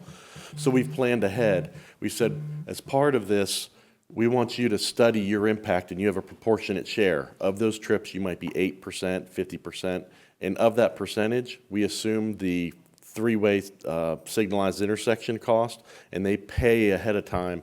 We keep it in account for the future, for if that intersection becomes signalized, we can then do our part, as we've had to with other signals. Yeah, So- we know how that happened, how that happened last time. Well, we can tell our We were told residents, one thing we've got and the it ended up being money. something different. Yes, and we've given it to them, but it's not our road, so we don't drive when that signal goes in. That'll be up to the county, but at least we can fund a bunch of it, depending on how much the cost is at the time it goes in. We will have received monies from these developments for their trip percentage, because of course you have background trips. So we will fund some of that, be able to fund some of that at such time as it's warranted. Well, the intersection is bad right now. That's a very congested intersection right now, Yes. especially with school being in. And it's been that way for a long time. Now we're adding more cars to the road, so I'm hoping that we can get ahead of this with the county and get them to commit to this early on. That may kind of relieve us of some of that traffic. Yeah, we do expect with the work being done with the extension of the Ocoee Crown Point Parkway, that'll relieve some of the trips that need to go out from Fuller's Cross up to Ocoee, Apopka, back around to the high school. That will relieve some of that pressure, but also with the development of the Ocoee Village Center, we've provided opportunities through 2nd Street and 5th Street to have connection, east-west connection to North Lakewood. That's going to limit the amount of cars that have to go up Adair all the way to Claricona, make a left. They can now go over to North Lakewood, where we have a roundabout, and now we have the improved intersection at Fuller's Crossroad and Ocoee Apopka. So we've got some really good, I'm not going to say Band-Aids, but we've got some really good improvements that have taken place, that are going to take place, which will help, but I think background traffic is also going to keep growing with Apopka to the north and stuff like that. Thank you. Yes. All right, no more comments? I need a motion. I'll make a motion for approval. Motion made by Commissioner Brinson for approval for public hearing for Third Amendment to the Joint Planning Area. Do I hear a second? Second. Second by Commissioner Firstner. No more comments? Let's vote.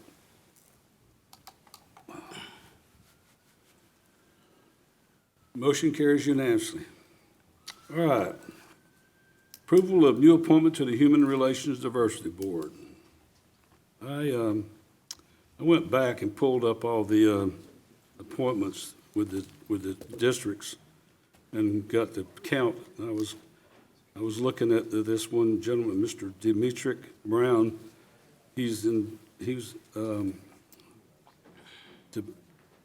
what is it, district, where's he at, Melody? Huh? District 1. He's the only one that doesn't have 4. That's the only District 1 that doesn't have 4 members. Everybody else has 4, except for District 3. So I would suggest Demetric Brown with the term ending in May of 2025.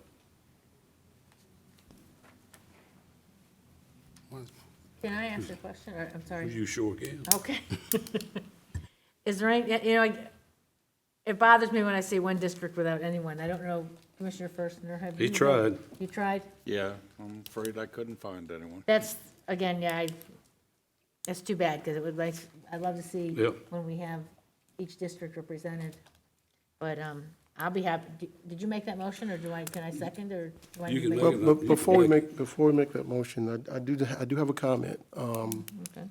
Just looking at this, and I've read the mission of the Human Relations and Diversity Board and what they represent and what they do. They represent the entire city.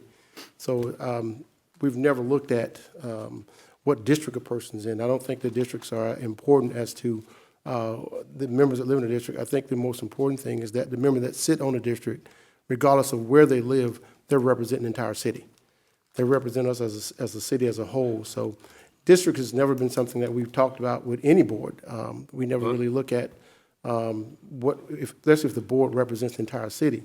With the exception of probably their planning and zoning board. I get that. We definitely need that balance when it comes to that. But when we're talking about human relations and diversity within our city, I don't think the districts have anything to do with it. I think it's just simply if a member lives in District 1, 2, 3, or 4, if they have a propensity to want to represent the entire city in that regard, I think that we should allow them to do so. In this case, I think this member right here that's up before us had his application in long before the member that we're recommending now. So regardless of whatever the district is, I think we should look at the member that actually put their application in. They went through all the process and was able to get everything in and show they're willing to work to represent the entire city. Okay. All right, here's the deal. We have other boards with districts. I think we should have this one districts. We get one loaded up with all the members from the same subdivision is not a good thing. And that's why I'm saying that. Nothing to do with the person. It has to do with the districts. We need to split it up where people from all districts. And this, I went back, like I said, and counted the districts. It does matter.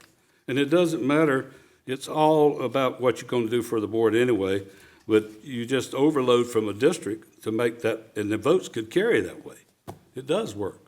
So I'm saying, this gentleman here has applied, and he's in a district that doesn't have enough up to what your district has or Commissioner Wilson's district has. So I think it's amenable to put him on there for that. He's wanting to be a citizen that serves too. But he also is one of a district that is less than what the other districts are. So it does matter. We used to have that years ago where the commissioners could live in any district. And when I first got here, it was 3 commissioners living in the same neighborhood. And you can tell that doesn't go good. So I think it just behooves us to put it where it's evenly all the way around in the same subdivisions, even though we don't have one in his. And I'd love to see if we can redo this diversity board to that thing where I also get a pick to put one on it too. So, but that's what I'm saying. You made the motion. No, yeah, I made the motion, but I will beg to differ with you, Commissioner, because I agree that I believe that every district should be represented on all these boards. And I think it's appropriate that we have difference of opinions, difference of neighborhoods, and we'll get difference of opinions, I'm sure, with whoever we put on, but I think that each district should be represented on every board. And I feel this is not the first time it's been brought up, because I've brought it up many times in my 13 years, that we should see representation from every district. So you can't say it was the first time, because it's not. Because I'm sure we could go back many, many years, because I've said it every time. I sit here and count. I do it every time. How many are in each district? So this is not the first time for me.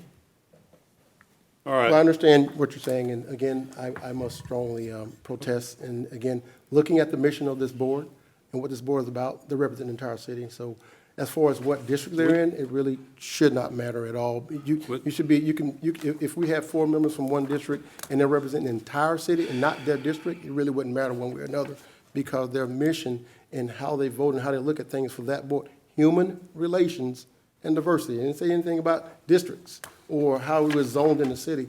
It's about all citizens of Ocoee. So it doesn't matter what district you live in, as long as you Right. actually All have right. the willing We gotta- to serve on a board and you follow the procedures to join that board. I think that you should be able to serve without, regardless of whatever district you live in. All right, I'm not gonna go over it and over it. Well, I have Deep debate, questions. so I think, like I said, I just understand we need to make them all even, whether it is a rule or not. It should be a rule, and on the other boards it is, but this one, it's just, you don't need to overload one subdivision in it. Yeah, well, I have a question. As I'm looking at these applications, I see an application here for someone who has a business in Ocoee, but is not a resident of Ocoee, but meets the qualifications of being on the board by virtue of having a business in Ocoee. Is that Read true? all of it. Read the whole thing. They did not submit the paperwork to prove that they are a business. It's Here you go. frozen. Right here. Here you go. They submitted her application prior to only the person who resides in Ocoee. She didn't finish out the paperwork, sir. She didn't finish the paperwork. It's, at least if it's not here, I read it in Yeah. the. Yeah, that's what it said. All right, Would it matter if that business is in District 1, 2, or 3? Would it matter? well, we already got, I think, somebody on there that doesn't live in the city, I think.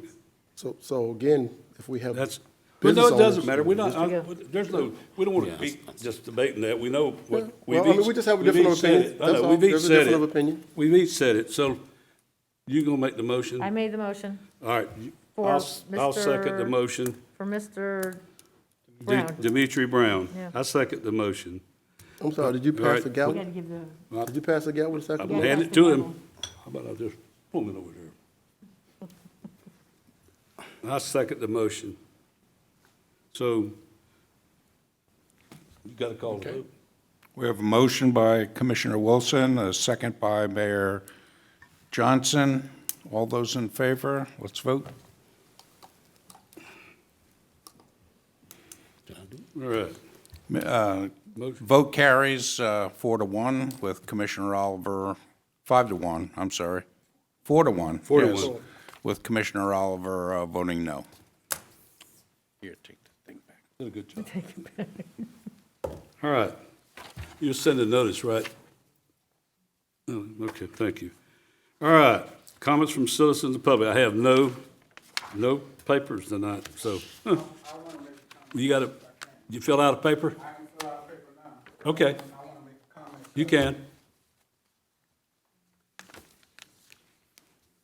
Put the clock on. Where's it at now? Good evening, everyone. Is this on? Push the button. Fancy here. Good evening. My name is Marcus Riggins, and I did apply to be on the Human Relations Diversity Board. Really felt disappointed I was not able to advocate on behalf of myself. I'm a U.S. Army veteran. I live in Arden Park. I didn't know it was a requirement to live in a specific area in Ocoee. Yeah, A specific yeah, area in can you Ocoee. back- Can you hear back me? From the microphone? Too much. It's distorted when you're too close. Can you hear me? Yeah, we can. Okay, I didn't know it was a requirement to live in a specific area to serve in Ocoee. Like I said, I'm a U.S. Army veteran, 3 Army Commendation Medals, tours overseas.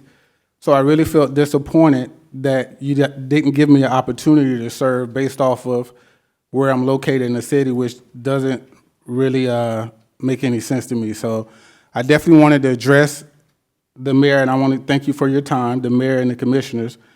But I have a wealth of experience doing community service in any capacity, mentoring, awards with the YMCA for mentoring, over the Martin Luther King downtown Orlando parade for multiple years. So I just wanted to address this body and say that I did not know that that was a prerequisite to live in a specific area to serve. And like I said, thank you for your time, but in the future, please make that known in your guide that you're looking for someone in a specific section. Thank you. Thank you. It's All right, let's see, we go into comments. Any more comments?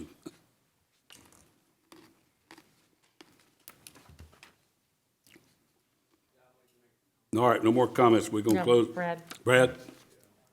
Lomnick? You got a form?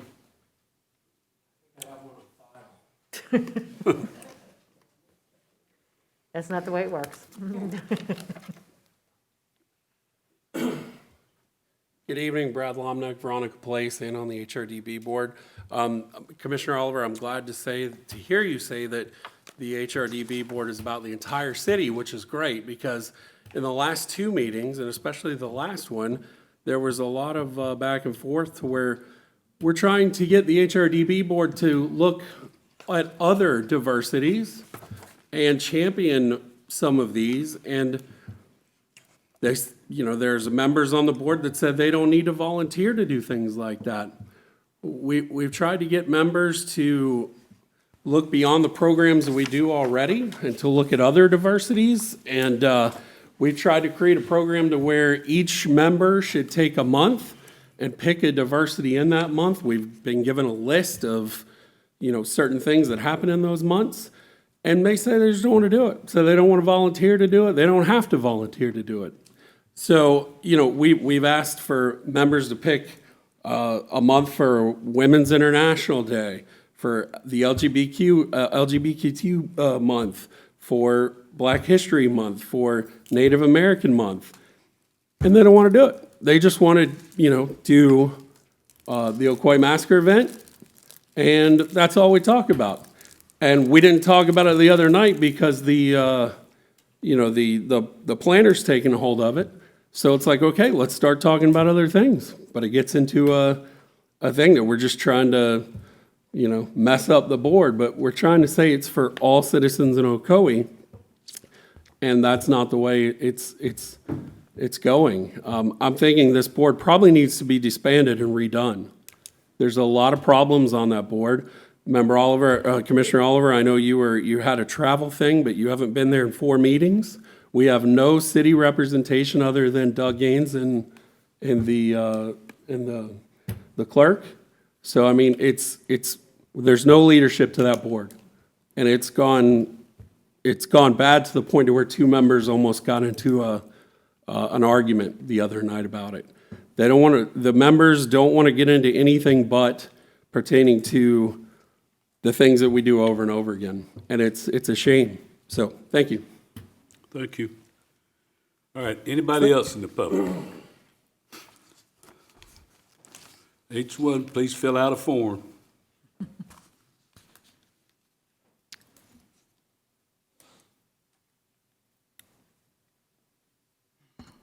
Good evening, board members, public. My name is Rhonda Anderson Robinson. I was the previous chair of the HRDB board, and I would like to piggyback on what he said. Yes, I was at that meeting. Yes, and yes, there was a near physical altercation there.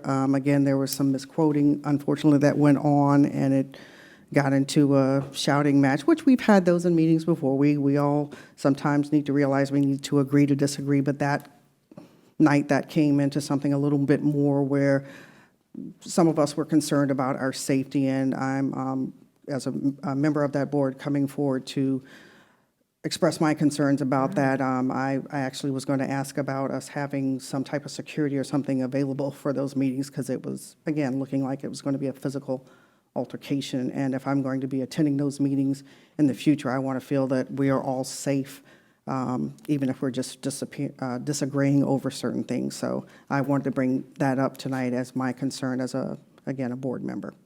Thank you. Thank you. You were a good chairman. All right, anybody else? All right, we'll close the public hearing and bring it to dais. So we're going to have comments from commissioners. Commissioner Brinson. If you don't mind, I'd like to go first, Mr. Mayor. Oh, you already said that. First, let me address this HRDB issues that we're having. This is a challenge but one of the biggest challenge I have is hearing that one of the members of that board saying that there's no leadership on the board. I'm not a member of the board, I'm not the liaison from this commission to that board, but I must push back because I do know that there's a great number of leaders that sit on that advisory board. And so if there's an impression or a thought that it lacks leadership, I push back on that because I've been to those meetings and I see leadership all the time. So I want to make sure that that's clear to the public at hand, is that board is not lacking of leadership. It may be lacking of direction and vision, but leadership is not something that it is failing to have as part of its makeup. And as far as the unrest or the confrontational manner of that advisory board, whether it's that incident that was described or other incidents in the past, that happens. That's the way it happens when you're trying to discuss and go forward. You will not have everything will be all hunky-dory and sweet as apple pie when you're trying to make decisions going forward. You will have times where there's differences of opinion that are so greatly different that people get bent out of shape. But that's where having gracious disagreement comes into it. We must have civility as well as gracious disagreement that comes into place. Now, as far as law enforcement, I'm sure that we can have law enforcement present there. We used to have it there when I sat on that board, and I don't think we ever had a point where I think the members of the board say, I think we need law enforcement or security. And so I think that's something that we may have to take a look at, but I don't think it's due to a lack of leadership. I think it may be to a lack of engaging properly. Now, with that said, I'm going to move forward into what I really wanted to talk about. Last week, members of this commission went down to the Florida League of Cities, and we had a great, at least I can't speak for the other members, but I had a great conference. And if you don't know what the Florida League of Cities is when the elected officials and some city managers and planners and whatnot come together in one place, and we have a lot of training and education, best practices, best ways to pivot out of some situations. I think it was very productive. I got a lot out of it. It was very informative, and some of the things we discussed were labor concerns. As we all know, around the globe, especially around Florida, everywhere you go, people have a help wanted sign or hiring now sign. That's some of the things that everyone is facing, and so that's something that we're talking about even doing our budget workshops, is how can we get people to come to work for the city of Ocoee. And I implore you, I ask of you to come, give the city of Ocoee a shot. We're a great place to work, we're a great place to live, and we have excellent benefits. Is that right, City Manager? Absolutely. I think that's right. And so I think you should give us a shot. I think you will find that if you come work for us, you'll be even sexier than you already are. But we also talked about infrastructure. And infrastructure is something that a lot of people throughout the state of Florida is facing. As you heard this evening, we have some major infrastructure plans that's on the books. Some of it is ours, some of it we're participating in, some of it is reluctantly participating in. But we have to have something that's going to accommodate our residents, because as we grow, and we are growing, as you can well see, we're going to need to make sure our infrastructure will accommodate that growth. If we do not, we will be on top of a hot pile of you-know-what, and it's going to be too late, and we're going to be trying to figure out what to do next. That's a major, major, major concern. But going back to labor, I will say this: as you look around the city, there's places in the city that the city of Ocoee is responsible for, specifically for landscaping and mowing, and you will see some of those places are knee-high, even waist-high grass that has grown that high. It's not because the city of Ocoee is neglecting those properties. It's because we need workers. We need people to come and work for the city to fill some of these vacancies we have. It is important for us to get those people. And I know it's hot outside. I know no one wants to work in that heat. But if you come to the city, I promise you, we will take care of you. And the city, the center of good living, would be better for it. Driver safety, safety and education is a big thing of mine. But as you heard earlier tonight, we got some Turnpike construction going on. If you drive up and down, especially Fuller's Cross and or Ocoee-Apopka Road, you will find that there's all kind of construction. And with that construction of that overpass, that viaduct, you will have falling debris. There's already been vehicles that's been hit by a falling debris from that construction, so be mindful when you're driving. Be mindful, be patient, and also, of course, be nice, because the traffic will get backed up if those guys are trying to move heavy equipment on that overhang. You can't go on the right of way and drive around, because you might find yourself with a big concrete block in the top of your car from falling debris, so be mindful of that. We're going through the budget workshops now. That is what lets us determine how much money we're going to spend in the city of Ocoee for our operations and all the other things that we do.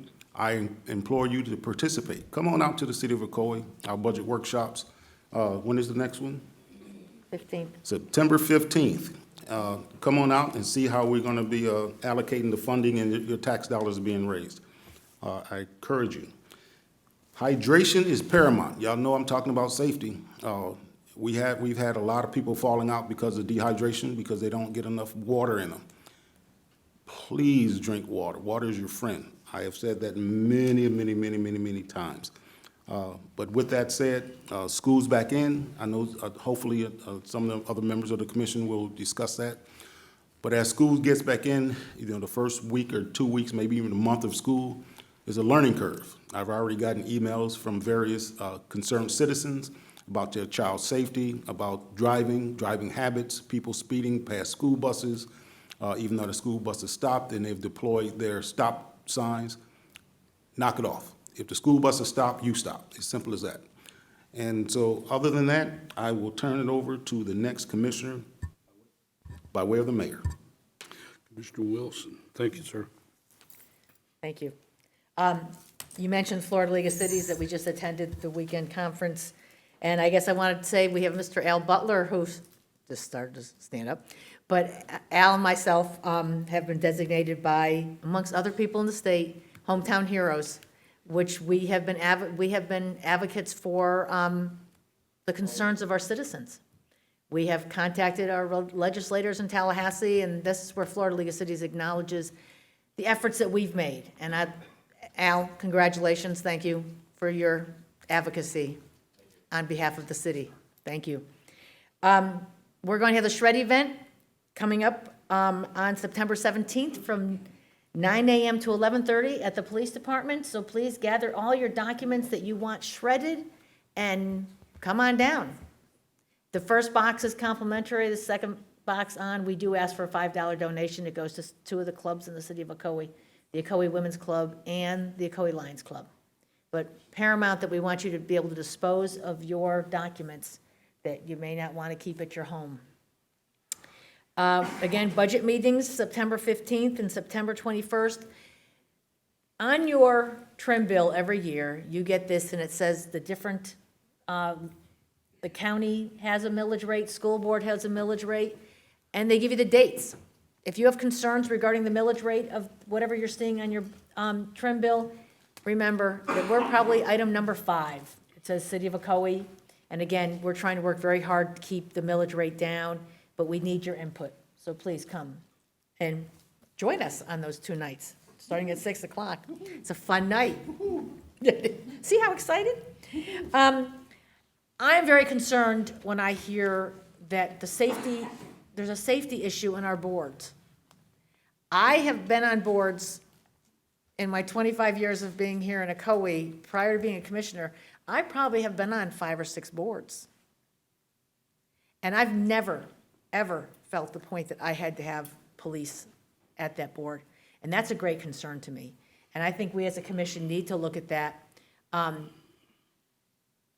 Because the last thing we want is you to come to these meetings and feel that you are being threatened for whether your opinion or you're starting to get into, I've never gotten into a situation where I've been yelling or screaming in these boards. And if that's what's happening, that's scary. And I'm sorry that's happening, and it shouldn't.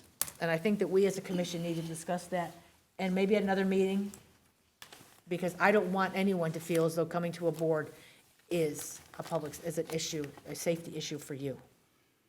And that we should have to have police protection because of that, from the other members, That's not appropriate.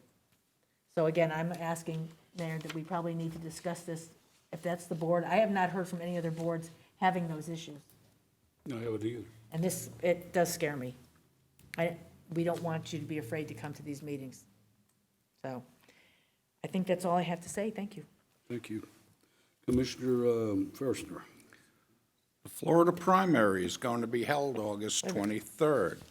Please get out and vote, exercise your right to vote, and choose the leaders that you want to represent you. August 10th, school has reopened. As you're all aware, we need to increase our level of safety as we drive. There's a lot more pedestrians and the children are on the streets. Please exercise patience. I know it's hard sometimes when you wait in a line for a school crossing guard or a bus, but please remember why you're waiting there. You know, exercise caution and be safe. And finally, Sonny's Barbecue Restaurant is going to have their ribbon cutting August 22nd at 5 o'clock, something that we've all been waiting for. So the opening should be following that pretty soon, I'd say the early part of September. So that's all I have. Thank you, Commissioner. Commissioner Oliver. Yeah, I'm going to have to kind of echo on what Commissioner Wilson stated about public safety at these meetings. It disturbs me deeply to hear that there's members of a board that kind of feels threatened, physically threatened by any act of violence or potential act of violence at any city meeting. And I think that that's definitely something we need to look at as far as granting security for that meeting, just to give you that sense of safety at that meeting. 'Cause I wasn't planning on talking about that. But nonetheless, also just listening to the comments before about that particular board, that board does not lack leadership. The board has plenty of leadership on the board. They have plenty of direction on the board. They have vision on that board as well. With that particular board, I think Mr. Lummick mentioned that they couldn't talk about a particular item on the agenda, which I believe that it was actually tabled for the next meeting. So again, I was not at that meeting, but I assure you that I know every word that's being uttered at that meeting, whether I'm there or not. So therefore, I do understand what happened. I knew what went on, and I knew what the ask was, because I read the emails as well. I read every email that comes across that board. So I know when a member can't be there, or why they can't be there, particularly if they're stating that information. So I believe that this board, you mentioned that these guys getting close to fisticuffs, and they mentioned that when it gets that intense, you may want to look at disbanding the board. Well, I've actually seen several of these commission meetings before I got here, where you have two members of this board almost coming to fisticuffs, where you had to get someone to get between them so they don't come to fisticuffs right here on this dais. So do you disband the whole dais? Do you disband the entire commission? No, you don't do that. You work it out. We're adults. We're adults of leaders on that board. They have plenty of things to do. That event that you spoke of has already been done. It has been settled. The event has been budgeted, and it's already been worked out. So there was really no need to talk about anything, but move on to what you just said. Move on to other items. Hey, Brad, can I talk now? All right, go ahead, Commissioner. As I was stating before, again, the event in question had already been discussed, it had been budgeted, and they've been moved on from that. So again, it's already ready to go. The trigger's been pulled, so there's no need to discuss it. I think I would have to agree with what Mr. Lumnick said, that would have been the time to talk about other events. That would have been the time to bring up other cultural events that we talked about. I myself actually brought up a $100,000 budget in our workshop to talk about other cultural events in the city, and we had to table that. But that goes right along with the mission of the HRDB, to be able to look at other cultural events and bring money to the table to events, to other cultures that's already out there operating in our city that is doing the work, doing the heavy lifting. Only thing we're asking, only thing we need to do as a city is give them a little funding, a little helping hand, a venue, and say, let's do this. That's all we need to do. We don't need to bicker and we don't need to fight about it. It's an easy thing to do. So I think once the HRDB comes together and works out the differences, which I believe we adults, we can do that, I believe we're going to be able to move forward from that and have a great board. So I digress. So let's talk about what I really wanted to talk about was schools back in. We have school buses on the roads. Kids are walking up and down the sidewalks. They're horse playing up and down the sidewalks. So be vigilant about driving to school, driving to work every day, coming home every day, that our kids are out there. Slow down, especially on Clarified Ocoee Road. We really definitely need you to slow down. We have a lot of school kids learning to drive for the very first time, and it can be very intimidating and dangerous for them to ride up and down that road. So please, please, please be cautious and watch your speed as you're traveling on the roads. We talked a little about the budget workshops. We had a workshop August 9th. We talked a little bit about our budget, trying to balance it out, getting our millage rates low. We have 2 public hearings coming up. This is your opportunity as a citizen to come in and voice your opinion about how we're spending your tax dollars. We have a meeting coming up at 6 p.m. on September 15th. And we also have the final budget hearing meeting is going to be September 21st at 6 p.m. right here in your new city hall. So please take an interest in paying attention to what's going on with our budget and come in and let us know what your thoughts are about how we are spending your tax dollars. With that being said, I'm also going to look at possibly looking at my next town hall meeting and maybe dedicating that meeting to understanding our city budget. So that may be just a 1 or 2 hour workshop that we can put on to talk about the budget workshops and how we get to our final hearing and how we balance our budget, what the millage rate looks like. And we can actually get some education from city staff directly to the public so we can understand how this works for us. The Ocoee Youth Council is now accepting applications for the fall. The Youth Council is a group of individuals, teenagers, that actually get lessons in civics. They work with us in the city. They give us a perspective on our city from a youth perspective. So they're able to chime in on different things that we're working on through our youth coordinator.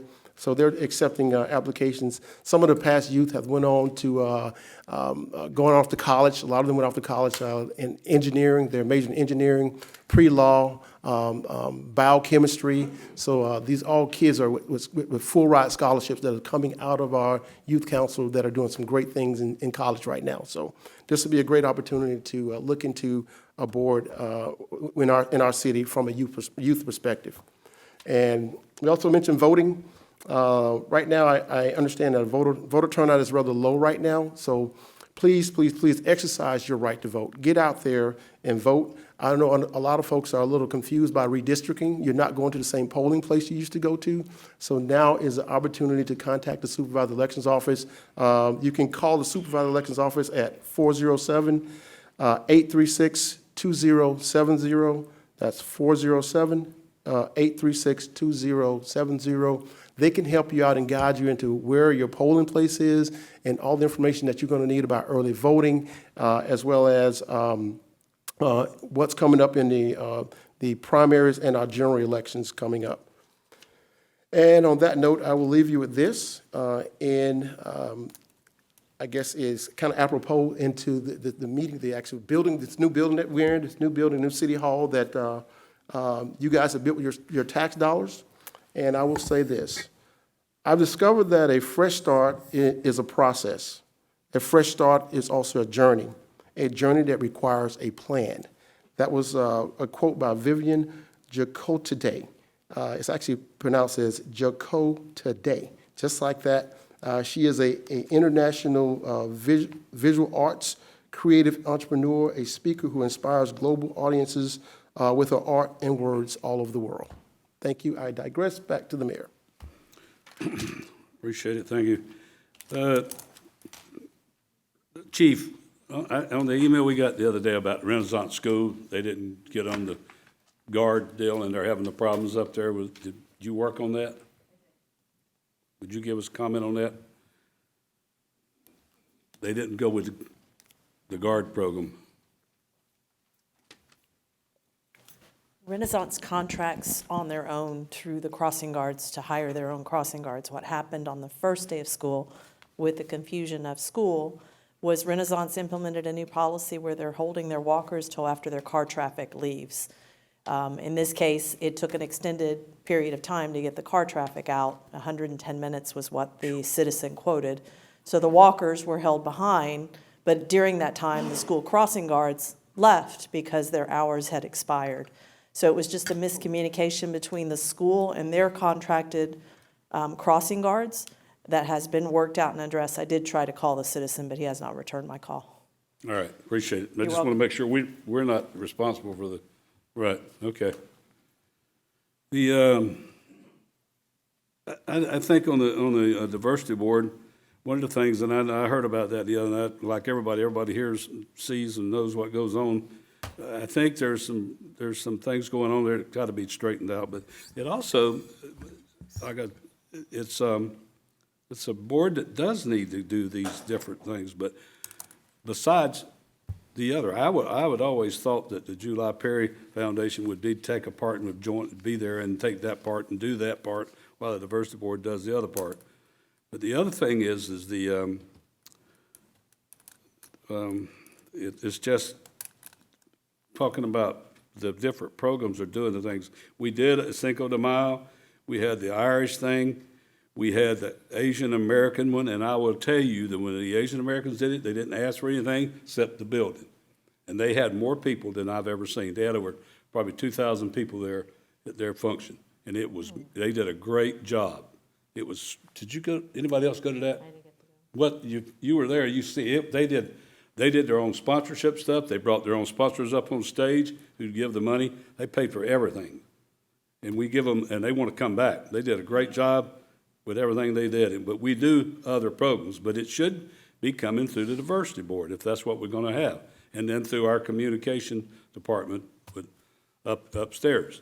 And that's the way we got to do it, but you got to set a time. I know the problem, what I'm hearing is 3 hours and it's talking about the same thing. So it needs to change. So that's one of the things. And we like having a diverse board. I served on it for 2 or 3 years. It was a great function to be at and participate in. The youth council's all full except for one slot. There's one slot left open, and I think they've got, you still got somebody putting in for that one? I was informed that there was a student that was going to bring in. Okay. But as we know, teenagers sometimes. Yeah. So we got 9, we need one more, so, right? We have 8. Oh, we got 8, we need one more. And we are waiting for Yeah. one more. I was also at the convention that we all went to. I had to go Wednesday for a meeting. I'm on the board for the mayors of the state of Florida. They had the youth councils, and I run into the lady, and I got to talking to her about it because they were in the hallway, and they had 92 youth people there in the different. Now there was most of them were cities from South Florida because it was easy to accessible. But they had 92 of these young people there at that function, taking them to classes and stuff like that, which is it's a good thing to have. It's just, it's kind of a dangerous thing to go away to, like Commissioner Wilson was talking about. I do believe that they should go to Tallahassee and look at how the state government works and what the process is, but maybe we could work on that. But the budget item we went over the other night, we pretty much got everything worked out except one thing, I believe, and then we'll be back at the September 15th meeting to work on it. We can come up with, see what we can do with some of the things. I found a couple of things down in Exposition Hall. I know Commissioner Brinson probably seen some of them. I think will be beneficial for the city, especially with this new building and the new system way it would be, to help the citizens with their water bills and stuff like that when they pay. The other part of it is the concrete thing we voted on earlier. We are working in the budget to put these concrete sidewalks fixed. We're going to get them fixed. And that's one of the things we put a lot more money in there to put towards getting those sidewalks fixed in the city, everywhere. Because all these places you walk, even myself, I'm kind of old myself, I'll just stumble. I can't afford to break anything. So it's something that's got to be done. So we're going to go to the areas and find the areas, and we'll do it. And the other thing, and I know some of the citizens sitting out here, is the waste pickup. That's another one we're working on to try to solve the problem with waste pickup. So I hope when we get through with the budget process in the next couple of meetings, we'll have that solved also, where we can solve the problem with people not getting their stuff picked up, or how we're going to do it with what we're going to do. So that's a big part. So that's pretty much it. I will say the school traffic's been a lot better this year at the middle school than what it was before. I'm kind of surprised, but you got a comment on that? I'm retired, so I haven't been, Oh, I've tried to avoid. I'm telling you, school it's amazing, it's better. The other thing is we were supposed to put some school signs out. Is the one up at Montessori School, the walk sign? Steve Crew left, so it was supposed to be put up by the day of the school opening. Yeah, so we got to have those for the young people. All right, so we'll be back on what is the next meeting? What is the day? Are we going to have a meeting on Labor Day? 15th of September. So if you want to listen to the budget process, be here on 6 o'clock on September 15th, and on the open house on September the 8th from 5:30 to 8 o'clock. Are we meeting on the 6th? No. No, that's been canceled. No, it's been canceled. So remember, 5:30 to 8 o'clock. All right, good evening.